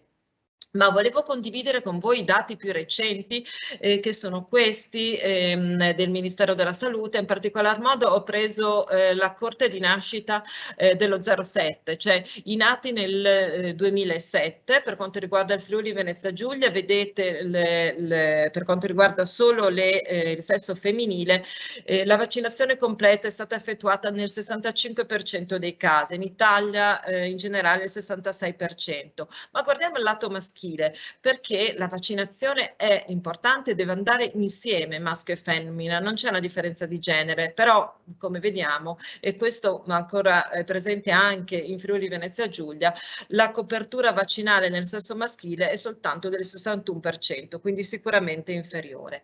Arrivo alla fine di questa presentazione parlandovi di un'altra malattia sessualmente trasmissibile che è la clamidia. La clamidia è un gram negativo, è un batterio che si trasmette con il rapporto sessuale, che porta a dei sintomi poco chiari di infezione nella donna, con delle perdite irregolari, però purtroppo è trasmessa, come dicevo, con un rapporto sessuale sia vaginale che orale, ma le conseguenze sono sicuramente importanti, perché un'infezione da clamidia non riconosciuta purtroppo può portare, come vedete, a tutte queste conseguenze che sono riportate in questa diapositiva, dalla sterilità in caso di gravidanza, alla nascita prematura a una malattia che si chiama infiammazione pelvica. Questo per dire che purtroppo per quanto riguarda la clamidia ancora non c'è un vaccino attivo, quindi usiamo i vaccini, quelli che ci sono. Per quanto riguarda la clamidia, l'unico metodo che possiamo adottare oggi è la prevenzione attraverso l'utilizzo del preservativo. Quindi praticare un sesso sicuro sicuramente, e concludo dicendo che la sessualità è un momento importante e prevenire le malattie sessualmente trasmissibili è fondamentale, e questo passa attraverso la vaccinazione del papillomavirus sia per il maschio che per la femmina, e passa attraverso sicuramente la sicurezza contraccettiva con il preservativo o con gli altri metodi contraccettivi. E Ringrazio innanzitutto la professoressa per aver fornito dei dati abbastanza esaustivi su quello che sono alcune patologie che in alcuni casi sembrano banali, come l'influenza, ma che in verità portano un grosso rischio nel corso della gravidanza sia alla madre che al bambino. Io ho riservato per me quella che è l'ultima parte, soprattutto perché continua, anche dopo le nostre campagne, dopo la sfilata di morti che abbiamo visto nel corso di Covid, quello che è stata anche le immagini che la televisione ha trasmesso riguardo quello che erano i pazienti non vaccinati ricoverati nelle terapie intensive. E anche ho partecipato anche in maniera, tra virgolette, involontaria ad una manifestazione venerdì scorso che è stata un po' proditoriamente richiesta all'università con un sotterfugio, a cui io e il professore di clinica medica eravamo presenti in qualità di pro-vaccinatori in un'aula in cui ci saranno state almeno 500 persone che erano Novax. Ci siamo difesi abbastanza bene, ma quello che era stato divertente era che c'era anche una controparte, tra virgolette, scientifica a noi. Un personaggio un po' particolare che ha parlato di dati che confutavano l'utilizzo dei vaccini, ma in verità non ha portato nulla se non degli studi osservazionali, che sono gli stessi che possono essere prodotti dalle ditte che fanno omeopatia, cioè il singolo caso, una persona è guarita, ringraziamo Dio che uno guarisce anche se non è stato vaccinato. Però quello che oggi io vi vorrei parlare è quello che è la disinformazione che c'è sui vaccini in generale, perché secondo me è chiaro ed è fondamentale che bisogna conoscere prima di poter dire il vaccino fa male, il vaccino è controindicato, ci sono gli effetti collaterali. Gli effetti collaterali esistono per qualsiasi farmaco. Esistono addirittura l'intossicazione da acqua, ci sono le persone che hanno orticaria facendosi la doccia. Certamente non possiamo privare l'acqua alle persone perché potrebbero avere questo problema. Quindi ci sono degli eventi che possono capitare che noi stiamo cercando anche di comprendere per cercare poi di curarli. Una cosa che c'è alla base, come della conoscenza, quello che viene fatto nei laboratori da persone che si occupano del problema. Io non sono laureato in ingegneria, quindi non mi permetterò mai di dire che la mia casa la voglio senza pilastri perché mi danno fastidio quei tubi che ogni tanto si vedono, perché penso che un ingegnere non mi firmerebbe mai un progetto, perché i suoi studi hanno permesso di comprendere che il carico deve essere ripartito, studi che ha fatto in una sua... il metodo scientifico cos'è che prevede? Perché dobbiamo credere nella scienza? Perché la scienza è fatta di osservazione, è fatta di osservazioni in prima, ma poi la cosa più difficile, che io dico sempre ai miei studenti o chi viene in laboratorio, non è tanto l'esperimento, ma la qualità e la domanda che ci si pone. E una volta che ci si è posta questa domanda, cercare attraverso quello che mi hai detto, ipotesi, di formulare un'ipotesi. Ma l'ipotesi non è qualcosa di fantascientifico, deve essere dimostrata attraverso esperimenti che devono essere ripetuti, uguali, e per ogni esperimento ci deve essere un controllo, cioè che quello che viene iniettato, che quello che viene utilizzato abbia un suo controllo in cui non è messo tutto ad eccezione di esso e che dia risultati che siano confacenti con quella che era l'ipotesi iniziale. Devono essere poi pubblicati su riviste che siano serie, che non pubblichino perché io pago per pubblicare, quindi che non siano dei phishing, non sia phishing science, e questi dati devono essere riprodotti da altri laboratori indipendenti, in modo tale che la scienza possa crescere e trovare magari quelle peculiarità. Certamente la domanda che qui si pone in questo cartoon è come si può vedere che due fiocchi di neve siano uguali. Beh, io ne ho osservati 800.000 per giungere alla conclusione che forse due sono uguali. Quindi il tanto deve portare poi a farci un'analisi, e due che sono uguali può essere anche semplicemente un evento statistico quasi irrilevante. Quello che però abbiamo apprezzato nel corso degli anni, soprattutto da parte dei Novax, delle letture che loro hanno fatto della realtà, e spesso alcune volte mi sono trovato in tribunale come componente tecnica del giudice a leggere quello che erano le rimostranze per gli effetti collaterali dei vaccini. E c'erano dei gradi di scetticismo che qui sono stati rappresentati da alcune immagini, Gabriele, Leonora, Franco, Eleonora sicuramente è la più scettica, Eleonora, Franco, Jenny, Jim, Giuseppe e tanti altri. Gabriele dice i vaccini causano l'autismo. L'autismo, e lui si è rinformato perché lui ha messo la parola autismo in internet, vaccini, e gli è venuto fuori sicuramente qualche pagina in cui c'era qualcuno che aveva formulato questa sua idea per avere 5 secondi di pubblicità. Ma in verità, se uno va alla storia dell'autismo, e oggi, pochi giorni fa, è stato pubblicato su Nature un articolo che dimostra esattamente la causa dell'autismo. È una malattia genetica. C'è un gene che è alterato ed espresso in maniera errata nei bambini che hanno l'autismo. In verità è lo spettro autistico. Si passa dalla, la svedese, dalla Greta Thunberg, che ha una lieve forma di autismo, a degli autismi sono molto gravi, appunto in funzione dell'espressione di questa proteina. E tutto nacque da interessi economici, ma non da interessi economici di chi voleva vaccinare, ma interessi economici di chi voleva semplicemente fare il proprio guadagno. Questo signore, siamo Weikenfeld, pubblicò un articolo scientifico su New England che fece molto scalpore, in cui lui, attraverso uno studio numericamente falsificato, cioè ha messo numeri a caso, dimostrava che c'era una forte correlazione tra quello che era l'autistico e lo sviluppo di malattie. In verità lui aveva un doppio interesse. Uno era stato finanziato da un avvocato che si interessava di cause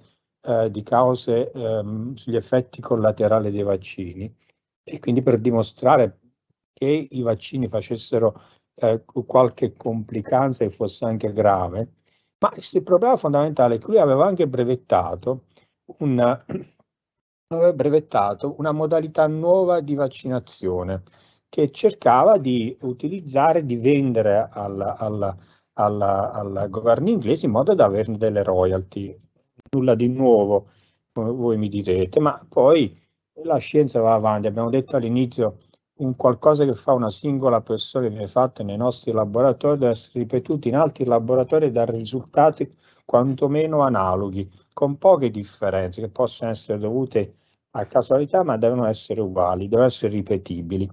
E studi non di meta-analisi, in cui si selezionano semplicemente articoli che ti fanno piacere messi insieme per dire quello che vuoi, ma studi seri in cui vengono analizzate coorti con controllo, cioè vaccinati nei confronti di non vaccinati. Chi sviluppa autismo e chi non sviluppa autismo dimostra che ciò non è affatto vero. Ma in verità, se viene fatto uno studio serio sulla persona che ha l'autismo e su quella che è anche la storia della sua vita nel corso della vita gestazionale, si nota che ci sono già delle alterazioni. Vi sono anomalie dell'architettura cerebrale, sono già visibili nel corso dello sviluppo fetale. Il cervello del bambino che ha una sindrome autistica dimostra dimensione superiore al normale entro i primi mesi di vita. La comparsa della malattia è correlata con l'età del padre, quando più anziano è il padre. E presumibilmente la differenza, il gap che c'è tra l'età della madre e del padre aumenta ulteriormente questo problema.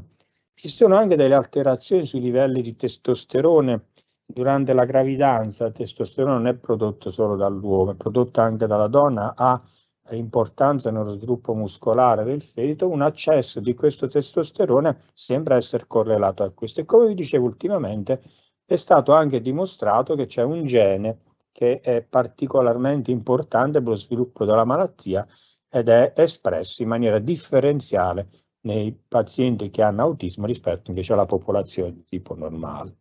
Poi abbiamo Eleonora. Eleonora parte dall'idea che quello che c'è nei vaccini sono tutte cose tossiche, sono cose terribili. Per esempio c'è il mercurio, non esiste più da tanti anni, la formaldeide, ci sono cose chimiche. Partendo dal concetto che poi noi fondamentalmente siamo delle sostanze chimiche complesse, organizzate strutturalmente, a cui alcuni hanno il cervello e altri no, ma quello è un problema di sviluppo di cui non discutiamo adesso.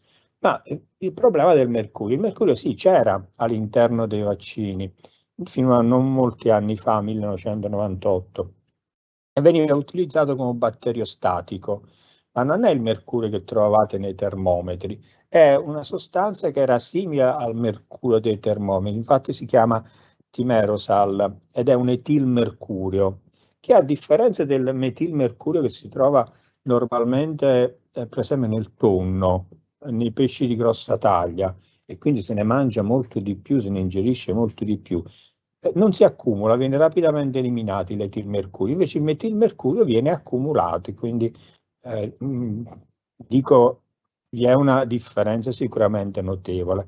Ma la cosa molto interessante è che si va a fare una correlazione tra quello che è lo studio dei mercuri nei vaccini e la correlazione con l'autismo in California, che aveva un registro sulla raccolta di questi dati.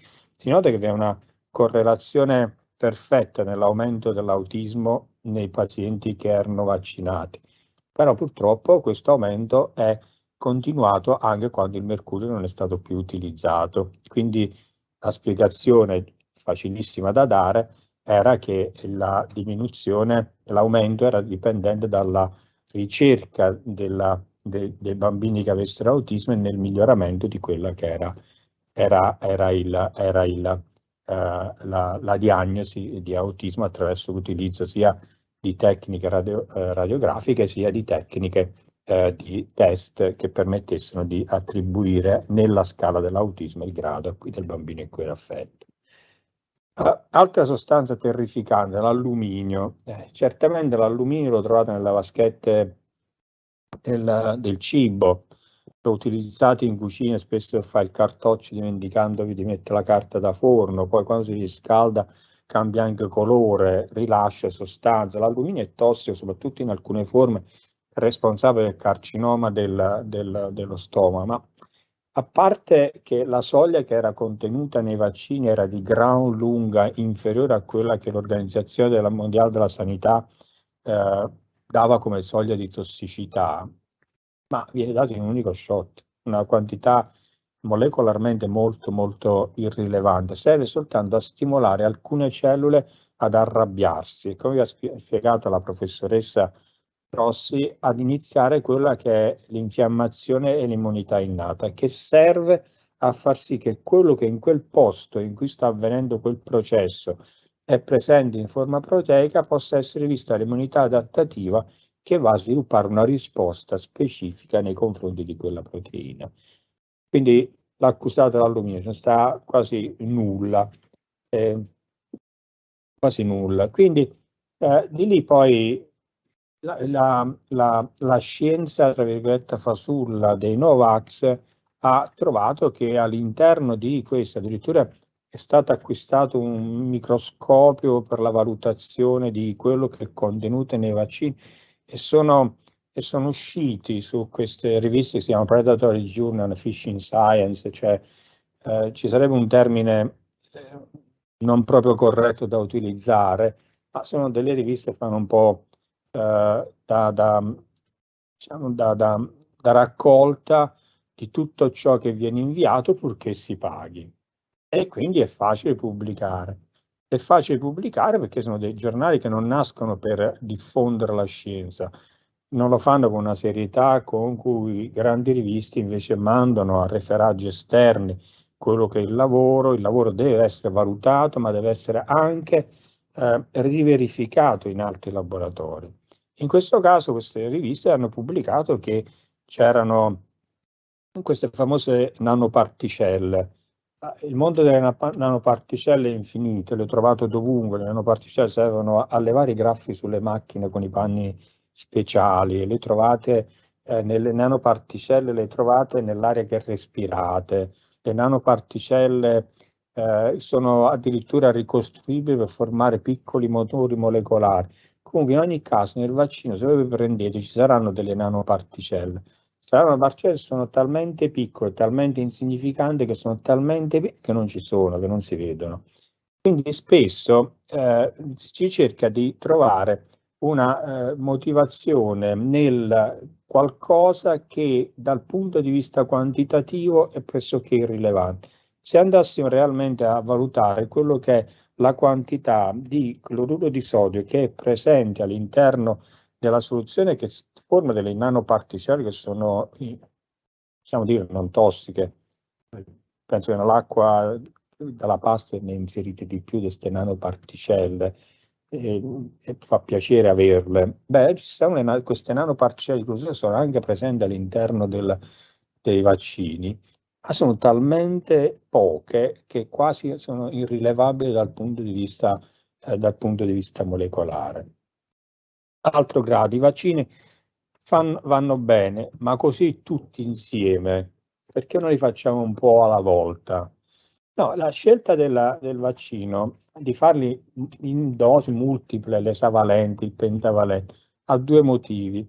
Il primo motivo è quello di dare una protezione rapida al bambino, non di farlo piangere, nessuno vuole essere un sodomita, ma soprattutto se noi andiamo ad analizzare che cosa è contenuto all'interno del vaccino come sostanza vaccinante, che ricorda l'immagine interna di quello che è il virus, notiamo che la quantità di proteine, le quantità molecolari sono di gran lunga inferiore. In ogni giorno noi entriamo in contatto e stimoliamo il nostro sistema immunitario con circa 5 milioni di antigeni al giorno. Voi mangiate, respirate, siete a contatto con altri, portate le mani alla bocca senza lavarvi ogni volta che lo fate, vi scaccolate il naso, sono tutti contatti che portano antigene nell'organismo. E il calcolo approssimativo è 5 milioni. Su questi 5 milioni di antigeni facciamo risposta. Non ci lamentiamo, non ci fanno male. Tutti i vaccini messi insieme a cui è sottoposto il bambino sono dai 150 ai 250 antigeni, dati non tutti in un'unica dose, ma dati in dosi in momenti particolari che non sono dettati. Il bambino ha pianto la prima volta, lo facciamo non soffrire per un po', ci ripresentiamo tra un paio di mesi che si è dimenticata la prima sofferenza. No, vengono fatti perché il sistema immunitario ha necessità di vedere a tempi regolari alcune sostanze per sviluppare una risposta adeguata.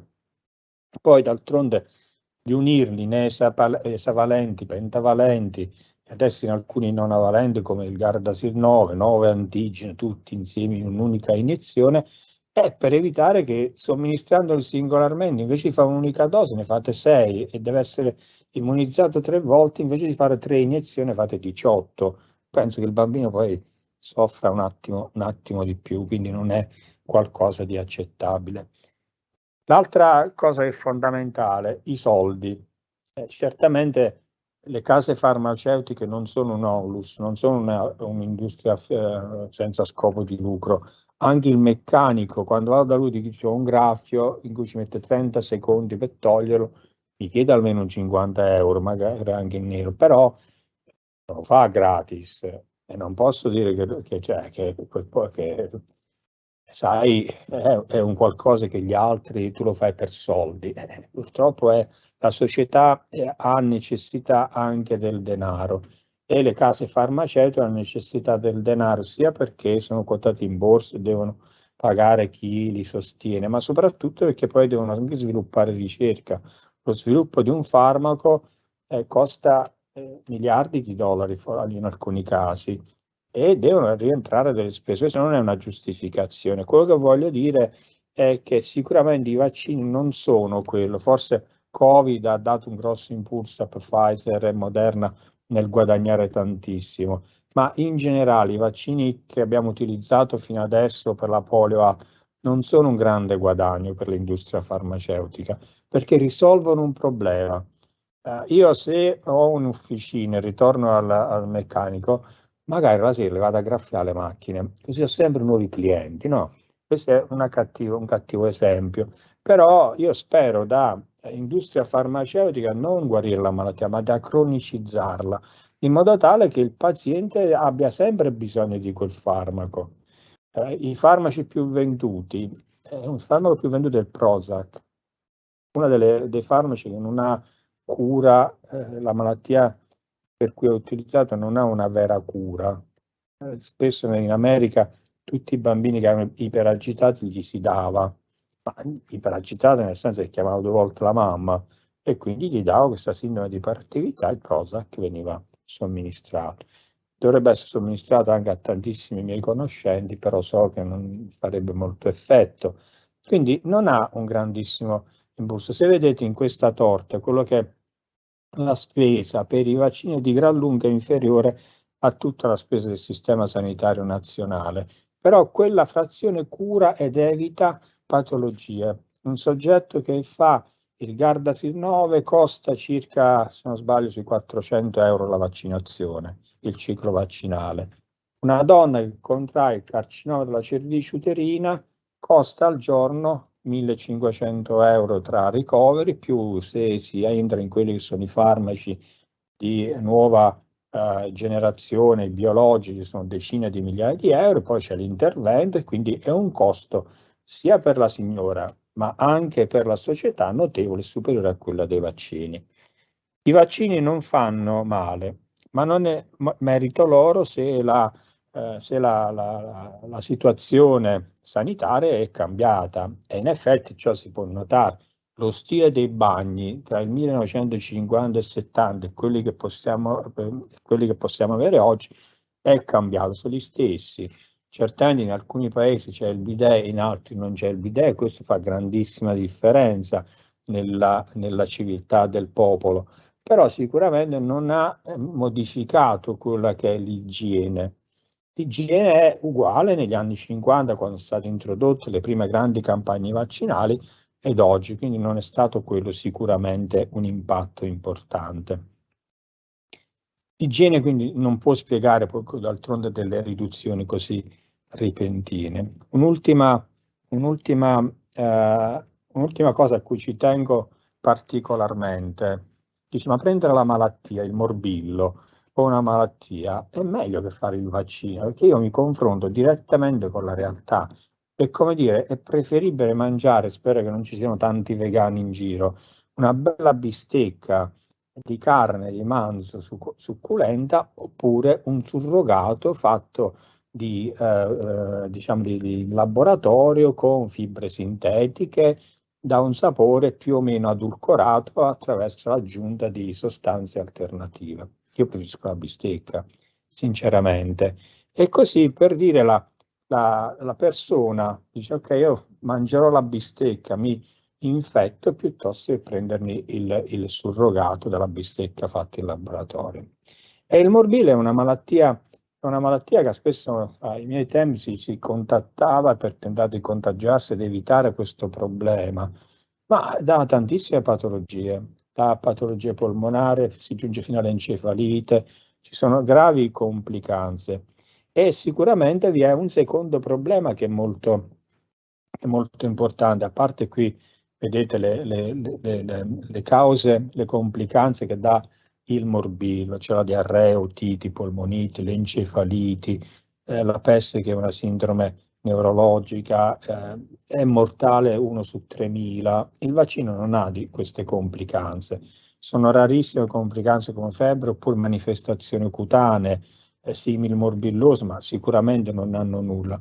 Una cosa però che è da tenere presente, che è una malattia virale, soprattutto di virus complessi come il virus del morbillo, ma ce ne sono altri come il virus della mononucleosi, portano un'immunodeficienza, cioè si abbatte il sistema immunitario del soggetto. Quindi quel soggetto non solo prende una malattia che può essere mortale e grave, ma è predisposto ad altre malattie infettive avendo le sue difese immunitarie diminuite, cosa che sicuramente il vaccino non vale.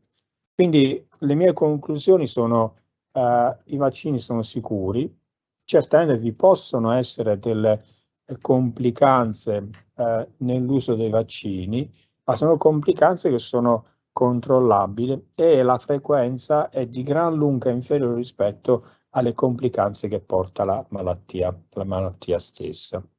Io terminerei qui la mia digressione, in modo da lasciare tempo alle domande che ci sono, e lascio quindi il podio alla professoressa Silvia Tonon. No, non si sposti. No, Ho una domanda per lei. per me, ok. Allora, è consigliabile fare degli accertamenti prima dei vaccini e se sì, quali? Accertamento prima dei vaccini, l'accertamento prima dei vaccini quale? L'unico accertamento che si può fare è che il soggetto che si presenta alla vaccinazione non abbia avuto in precedenti vaccinazioni delle reazioni allergiche che possono esserci con una complicanza a quelli che sono gli adiuvanti che sono aggiunti ai vaccini stessi e che non si presenti al momento della vaccinazione con una malattia in corso di qualsiasi tipo. Grazie. Prego. Poi vorrei chiedere a Lorenza se è online, che avremo un po' di domande per lei. Sono qui. Eccola. Eccoci. La senti? Sentite? Non so se la sentiamo. La sentiamo. Mi sentite? La sentiamo. Sì. Si sente. Ok, perfetto. Allora, abbiamo un po' di domande. Allora, la prima è: ci si può vaccinare anche durante o dopo aver contratto il papillomavirus? Allora, la prevenzione primaria prevede prima del contatto, però la realtà di oggi è che questo nuovo vaccino, che è un vaccino con 9 tipi diversi di papillomavirus, protegge anche per tanti altri.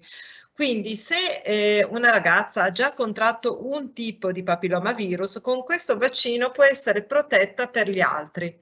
E inoltre questa vaccinazione può avere anche una cross reattività, cioè questi altri papillomavirus possono in certo qual modo proteggere per quello che è già presente.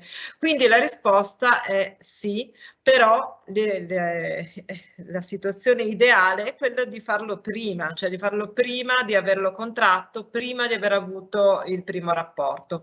Ed è per questo che noi spingiamo molto in quella fascia d'età nella quale vi arrivano a casa attivamente la richiesta di andare a vaccinarsi, quindi più o meno entro i 13 anni. E questo perché? Anche perché se lo facciamo prima, il numero di vaccinazioni, di richiami sono solo 2. Se lo facciamo dopo invece i numeri di richiami sono 3 e abbiamo visto che purtroppo su 3 richiami a volte un po' ci si perde, quindi non si completa la vaccinazione. Invece è importante completare tutti i cicli, cioè se sono previsti 2 farne 2 perché siamo più giovani, se sono previsti 3 è giusto farne 3 perché in questo modo la vaccinazione è completa. Quindi la risposta è meglio farla prima di aver contratto il papillomavirus, ma noi consigliamo, soprattutto alla luce di questo nuovo vaccino, di farlo anche dopo. E poi abbiamo un'altra domanda, riguarda i richiami, nel senso è un vaccino abbastanza nuovo, quindi si sa già se sono previsti dei richiami dopo 10 anni dalla prima vaccinazione oppure è una cosa ancora in corso di valutazione? Questa bellissima domanda è ancora veramente in corso di valutazione come vedete il vaccino è entrato più o meno nel 2006 più o meno, quindi ne stiamo ancora discutendo e non è previsto adesso un richiamo. Ok, grazie mille. Per il momento Lorenza non ci sono altre domande per te e passerei a Barbara. Ok, arriva. Allora, Barbara, per te la prima domanda è: perché qualche vaccino richiede dei più richiami? La memoria non dura per tutta la vita? Ok, anche questa è una bella domanda e la risposta non è tanto semplice, nel senso che la risposta è dipende dal tipo di vaccino, dal tipo di formulazione. Il professor Vitale vi ha spiegato che ci sono diversi tipi, possono essere utilizzati diversi tipi di vaccini, alcuni assomigliano di più al patogeno originale, quindi attivano in maniera più uniforme tutti i vari aspetti le componenti del sistema immunitario, cellule e molecole, quindi assomigliano di più all'infezione naturale, sono più efficaci in indurre anche in una prima somministrazione una memoria duratura. Altri invece attivano un pochino di meno, hanno bisogno non vengono visti molto dalle cellule dell'immunità innata, quindi hanno bisogno di avere dei richiami successivi. positivi. Come l'abbiamo imparato? L'abbiamo imparato sul campo, con l'esperienza. Infatti il calendario vaccinale che avete visto e che vi ho proposto nasce sull'esperienza maturata in decenni precedenti, per cui si è visto qual è l'intervallo ottimale tra la prima, la seconda e qualche volta la terza somministrazione che ci consente di garantire la generazione di cellule di memoria durature. E questo lo faremo ancora, perché i vaccini sono proposti e sottoposti a un sistema di controllo e che ci permetterà per ogni tipologia vaccinale di trovare le condizioni ottimali per garantire la maggior protezione a fronte chiaramente del numero minore di somministrazioni necessarie. Poi ho un'altra domanda per te, Barbara, un po' più specifica questa. I vaccini attivano l'immunità innata o adattativa?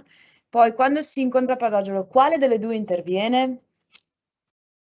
Ok, allora, i vaccini tradizionalmente nascono per attivare, si pensava attivano le cellule dell'immunità adattativa, quindi linfociti B, linfociti T, e questo è certo ed è anche stato facile da dimostrare perché noi sappiamo come andare a cercare le cellule di memoria, noi sappiamo come monitorare nel tempo la presenza di anticorpi specifici contro quel patogeno.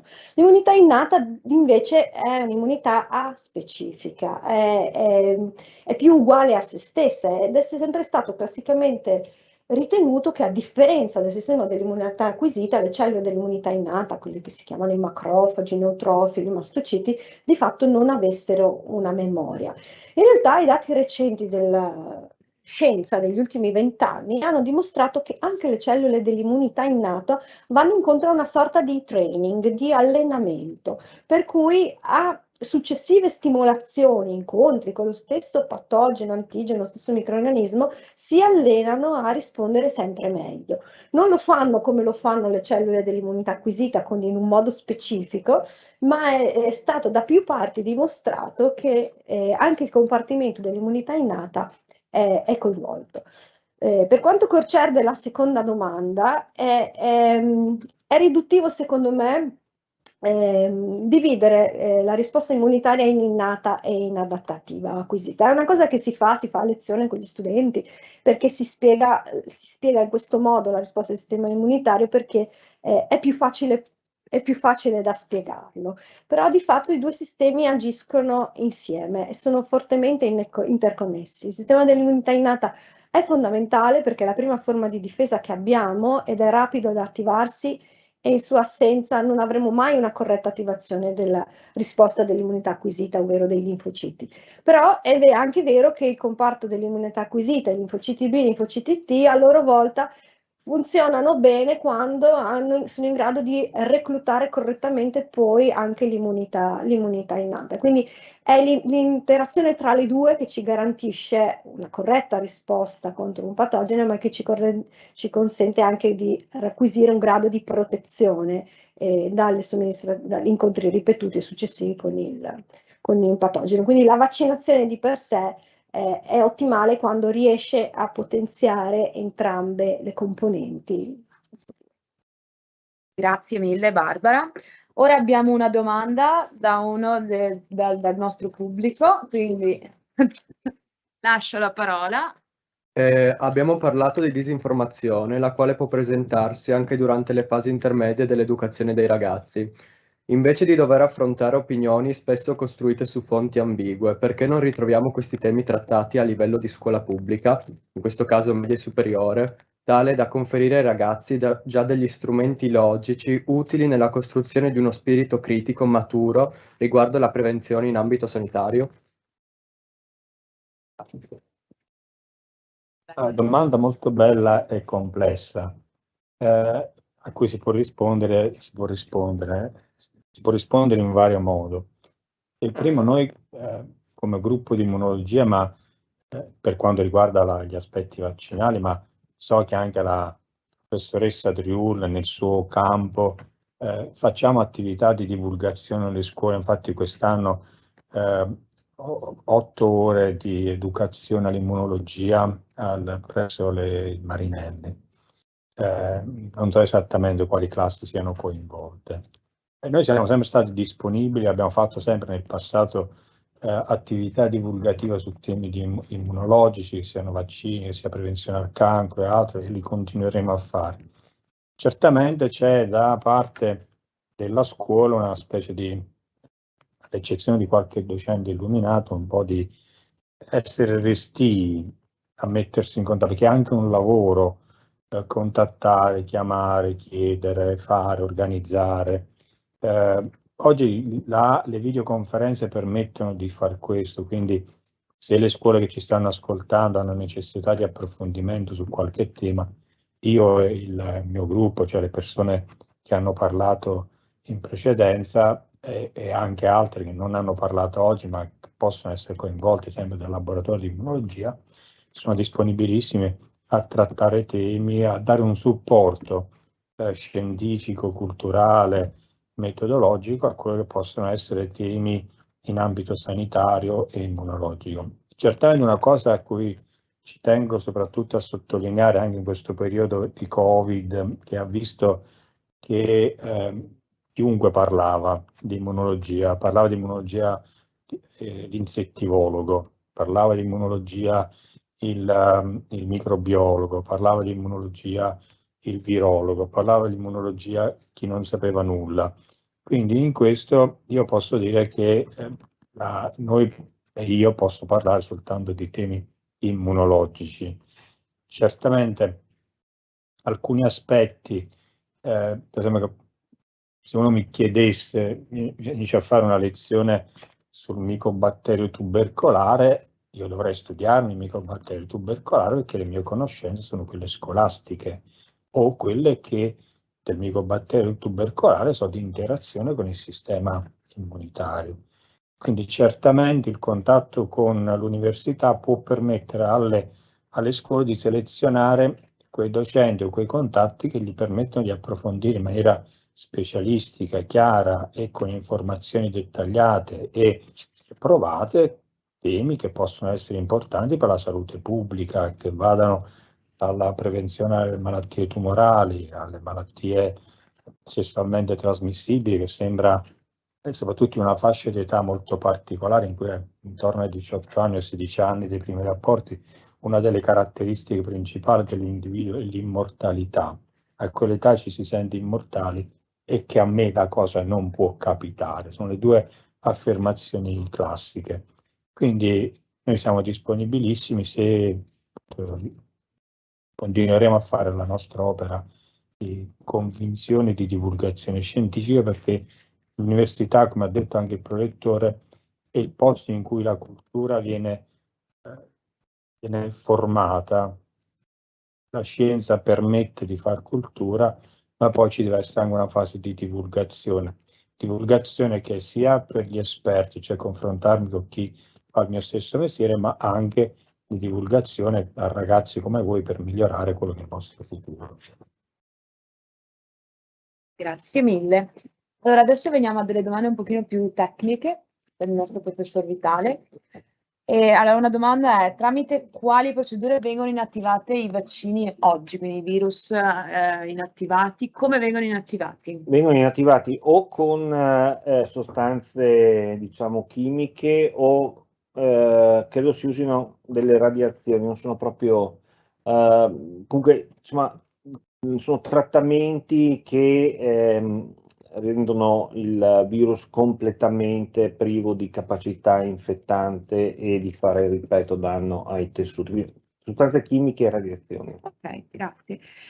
E un'altra domanda è: ma i vaccini sviluppati su piattaforma virale possono integrarsi nel genoma umano e provocare dei tumori? Ok, diciamo che questo è un aspetto che viene studiato nella fase preliminare, negli studi preliminari, prima in vitro e poi nei modelli animali, prima ancora di arrivare all'uomo, e vengono selezionati virus e, diciamo, piattaforme che sono completamente difettive della capacità di integrarsi nel genoma umano. Questo è un aspetto che viene trattato in maniera particolarmente attenta. La legislazione non permette, diciamo, l'utilizzo di sistemi che generano, che attaccano, diciamo, il materiale genetico dell'ospite, del paziente dell'uomo, e quindi è un aspetto che viene trattato e curato in maniera molto attenta. Ok, grazie mille. Se non ci sono altre domande, se avete delle domande potete mandarle anche adesso in onda, le possiamo leggere. Se no, chiamerei il professor Pucillo per le conclusioni. Parla solo lui oggi. Ok, allora Scusate, qui dal vivo nessuna altre domande, curiosità, potete sbizzarrirvi.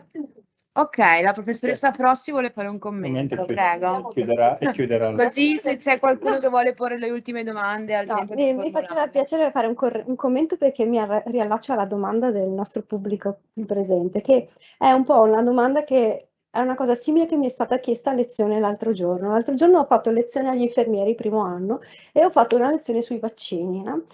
Dico sempre, avete domande? Pochi fanno domande. A fine lezione una ragazza viene vicino e mi chiede: ma come faccio? Come facciamo noi che saremo, perché ho detto ci tengo molto a spiegarvi queste cose a voi che fate questa professione, perché sarete voi infermieri quelli che poi vi troverete a fare voi il vaccino, ad avere la mamma col bambino in braccio preoccupata che dovrete consolare, rassicurare e spiegare. E questa ragazza mi fa: ma come facciamo a convincere le persone che non vogliono vaccinarsi? Quali sono gli strumenti, i modi, come farebbe lei? E io faccio, bella domanda, gli ho detto. In realtà è capitato a tutti in questo periodo di pandemia di avere l'amico di turno che al bar alla sera dice: oh, io non mi vaccino perché ho letto questo, quello, quell'altro, e di essere posti anche davanti a persone che parlano in modo aggressivo, per cui una persona mite non sa come contrastarlo, no? Allora a questa ragazza io ho detto: guarda, sinceramente ci sarà sempre nella vita che troverai qualcuno che è ottuso sulle sue posizioni, come sui vaccini, ma come probabilmente su qualche idea politica o qualcos'altro. E alle volte tu poi devi porre in maniera pacata, portare i dati scientifici il più possibile, i dati con sicurezza e con calma, senza farsi prendere dall'aggressività o dal fastidio, no? Che si può provare, però non sempre ci si può riuscire. Non ci si riesce. Quello che secondo me è importante, ho detto alla ragazza e dico a voi, è agire prima, fare informazione corretta, e l'informazione corretta lo si fa sulle nuove generazioni, sui ragazzi, e lo vedo perché ho un figlio che ha l'età dei nostri studenti a casa e ho una figlia ancora più piccola che è alle scuole elementari, a cui se tu spieghi le cose correttamente, con calma e con sicurezza, non crei dubbi, instilli subito certezze. Il metodo scientifico che ha fatto vedere il professor Pucillo, mia figlia di 7 anni ha fatto il disegnino sul quaderno e quindi lo sa. Allora, se noi agiamo con le scuole, e dico la verità che non è effettivamente facile, perché anch'io ho trovato un po' di resistenza, ma la capisco perché gli insegnanti hanno tantissime cose da fare, da gestire le dinamiche di classe e a fare i programmi didattici, però è sulle nuove generazioni che si fa questo lavoro, ed è quindi queste attività che noi facciamo, l'Univax Day, che è proposto solo esclusivamente alle scuole superiori, notate, non è aperto a persone più grandi, ma è proprio in un ambito scolastico, è il canale ufficiale più utile che abbiamo. Poi lo proponiamo alla quarta e quinta al liceo, quarta e quinta superiori, perché sono anche concetti che scientificamente non sono semplici. Non è facile da spiegare in parole semplici né da capire. Quindi proporlo alle medie, alle elementari, puoi fare la storiellina, ma se poi vuoi dare il concetto scientifico chiaro che il ragazzo può utilizzare nella sua discussione con l'amico per argomentare la sicurezza dei vaccini, è necessario che ci sia una certa maturità, no? Maturità che è data anagraficamente dall'età scolastica. Ecco, chiudevo così, però adesso per la chiusura ufficiale la ripasso. Abbiamo una domanda, abbiamo un'altra domanda, è un po' lunga quindi devo leggerla, scusatemi. Allora, esiste una soglia minima di efficacia di un vaccino affinché questo possa essere approvato? Durante la pandemia spesso è stato valutato il rapporto rischio-beneficio, anche confrontando il numero di morti causati dal patogeno e il numero di presunte morti o morti accertate a causa degli effetti collaterali del vaccino. Come vengono gestiti eticamente gli eventuali impieghi di vaccini con scarsa efficacia e con alcuni effetti avversi, che potrebbero dare comunque un minimo contributo contro le malattie altamente trasmissibili e particolarmente debilitanti? Rispondiamo alle domande di tutti. No, rispondiamo alle domande di tutti, anche se questa domanda sembra provenire da un gruppo un po' particolare. È un po' lunga, quindi chiedo semplicemente di ripetermi la prima parte. Allora, la prima parte è se esiste una soglia minima di efficacia di vaccino affinché questo venga approvato. Certamente, c'è una soglia minima di efficacia. Come in tutta la scienza c'è il gold standard. Il gold standard è dato da due effetti. Il primo è che non abbia effetti collaterali e poi il secondo che ci sia una percentuale di persone vaccinate che non contraggono la malattia rispetto ad un gruppo controllo.